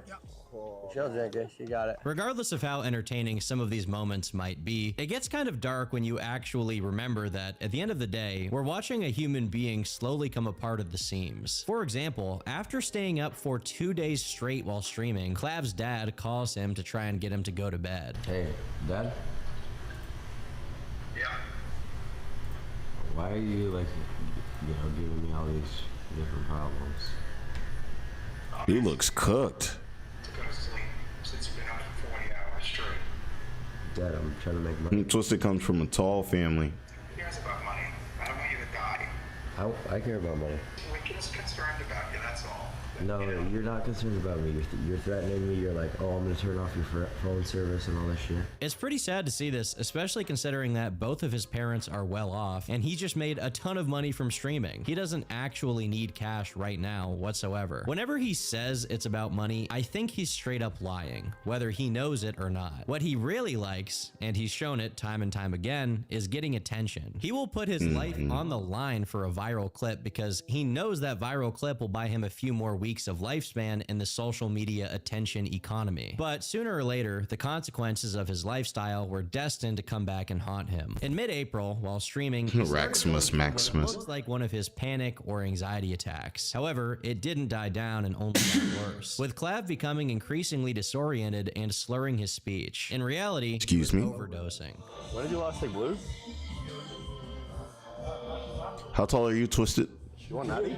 After this took place, he could be seen being carried by his security guards, which is when Androgenic, who offered him Adderall in the clip right before Clav goes lights out, decided to speak about what happened. L backseat gestures. I hadn't seen him in this state before, and he went from speaking to being fairly unresponsive in mere seconds. Within a minute, we all realized the situation, turned the stream off, picked him up, and rushed him to the hospital. I haven't received an update, but that's likely a good thing. The acute respiratory depression window should already be over with, and you guys should realize that stimulants can attenuate respiratory depression in some cases, but I didn't. It's definitely a big difference from your family members. Speculation as to what exactly was the culprit behind this terrifying moment ran wild, but one Reddit user named Ball Sniffer 2026 claimed that earlier in the stream, Clav said he and his crew were both blue maxed and B maxed. According to him, blue maxed meant he was on Walter White's special supply, but B maxed could either be GHB or BDO, which is a compound that the body converts into GHB, resulting in similar extreme depressant effects. Regardless of which one it truly was, if it was indeed one of these two, it's like either or. It's like journalist Taylor Lorenz claimed that Clav would be kept in the hospital for 3 days because he was drifting in and out of consciousness, but apparently he got better fast enough to get on Twitter and announce his current status. Just got home. That was brutal. All of the substances are just a cope trying to feel neurotypical while being out in public, but obviously that isn't a real solution. The worst part of tonight was my face descending from the life support mask. Based on this response alone, you can tell that he had no interest in breaking character and being a normal human being for once. If anything, this was the moment to double down, as he had everyone's eyes on him after nearly overdosing. When he got Greg Douche was done with substance use and probably Coach Greg anymore. With all of that established, I think the next thing I'd like to do is focus on Androgenic himself. And I'm pretty much known for having like a really impressive transformation. I used to be like really underdeveloped, and now, I don't know, you can look at me,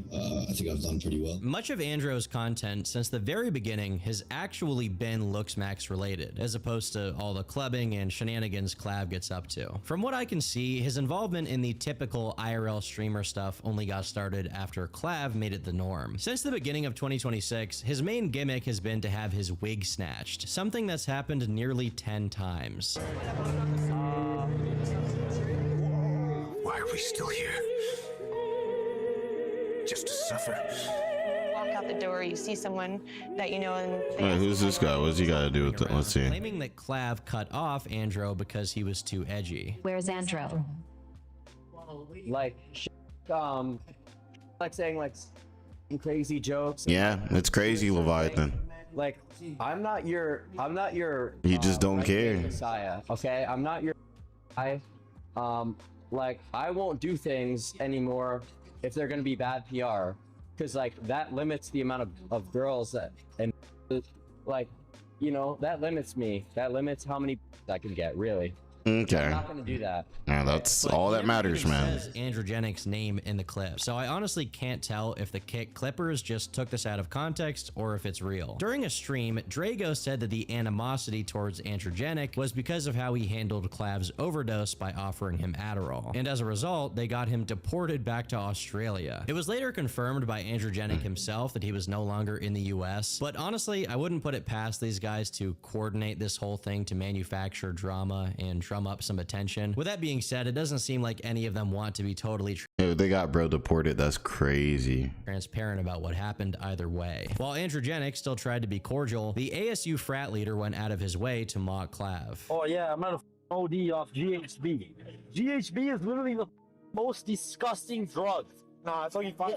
It's the most disgusting potent drug ever. Like, who does that for fun? Yeah. Ladies and gentlemen, the frame mog will never end. As these rifts grew wider, Clav also found himself besieged by a series of personal life problems and rumors. First off, TMZ broke the news that Clav had turned his own dad away during the overdose scare, meaning he was growing even more distant from pretty much the only people who are connected to him without it being related to content. Secondly, rumors about him managing OF girls also rose to the surface again. So, like, didn't his own friend come out and say that he owns an agency? Yeah. Mind you, this is not clavicular, this is— Oh man, yeah. The retirement home in, like, you know, let's say 50, 60 years, 50, 40, I don't know how many, you know, yeah, it's gonna be wild. The social media era, like, you know, these people are gonna be so addicted to, they're gonna be in, like, literally their, like, beds and stuff, like, literally 70 years old, still trying to get some Instagram selfies and stuff, still caring about some likes. somebody I'm assuming on his team. Like, I don't— But, and the 80-20 I heard from online, and I believe it 100%. Like, this dude owns an agency, and how much you want to bet that a lot of the girls he gets on stream are signed to his agency?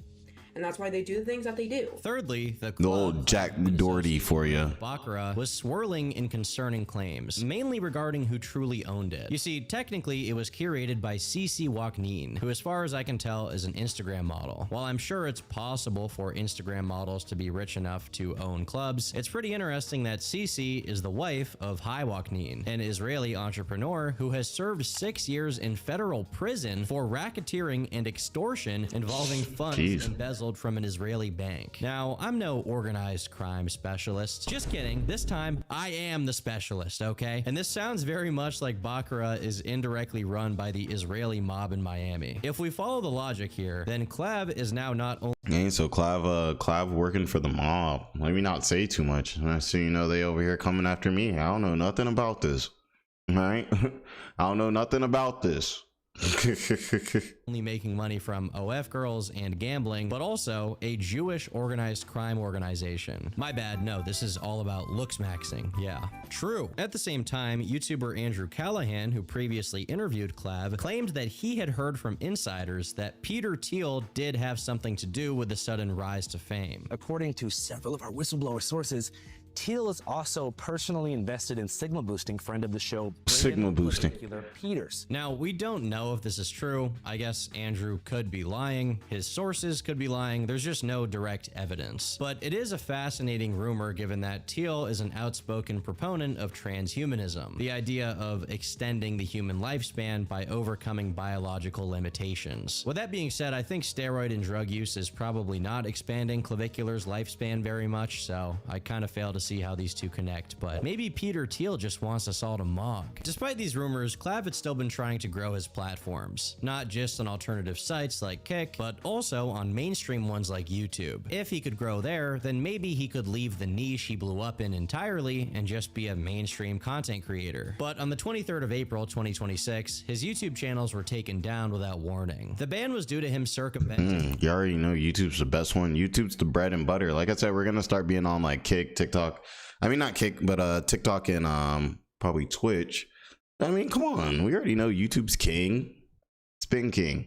His previous deletion from the platform, which was when he was more openly making videos about the use of performance-enhancing drugs and peptides that aren't regulated by the government. He did attempt to get his account back, but to be honest, when it comes to this kind of stuff, YouTube is usually pretty steadfast, so I doubt he'll be back anytime soon. Then again, Sneeko got unbanned. You never know. This is a lot of crazy stuff to happen in a short period of time, but surprised after looks maxing. She disappeared from his streams sometime before the new year, and most people expected to never hear from her again. But on April 29th of 2026, it was announced that this girl, Alexandra Mendoza, is now suing him in civil court. This is an ongoing legal situation, and these are all allegations thus far. The claims she's making are very serious. However,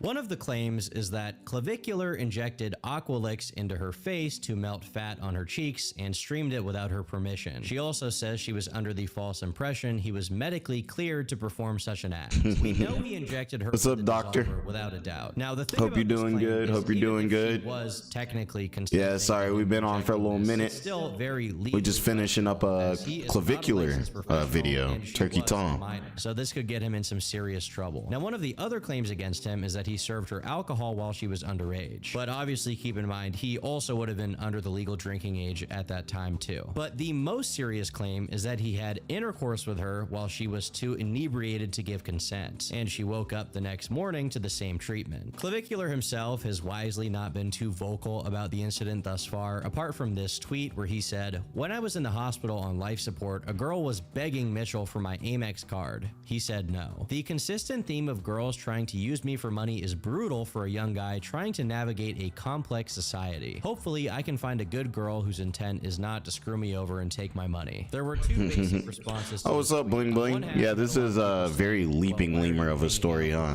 Miami girls if you don't want to be used by them. On the other side, a lot of Clav's fans posted clips of what appears to be Mendoza talking about looks maxing enthusiastically, with the idea being that she was fully aware of what was going on in that regard and thus is coming after Clav disingenuously. I've always cared about my looks, and my transformation is so drastic because I put the effort in to find out what I need to do to look.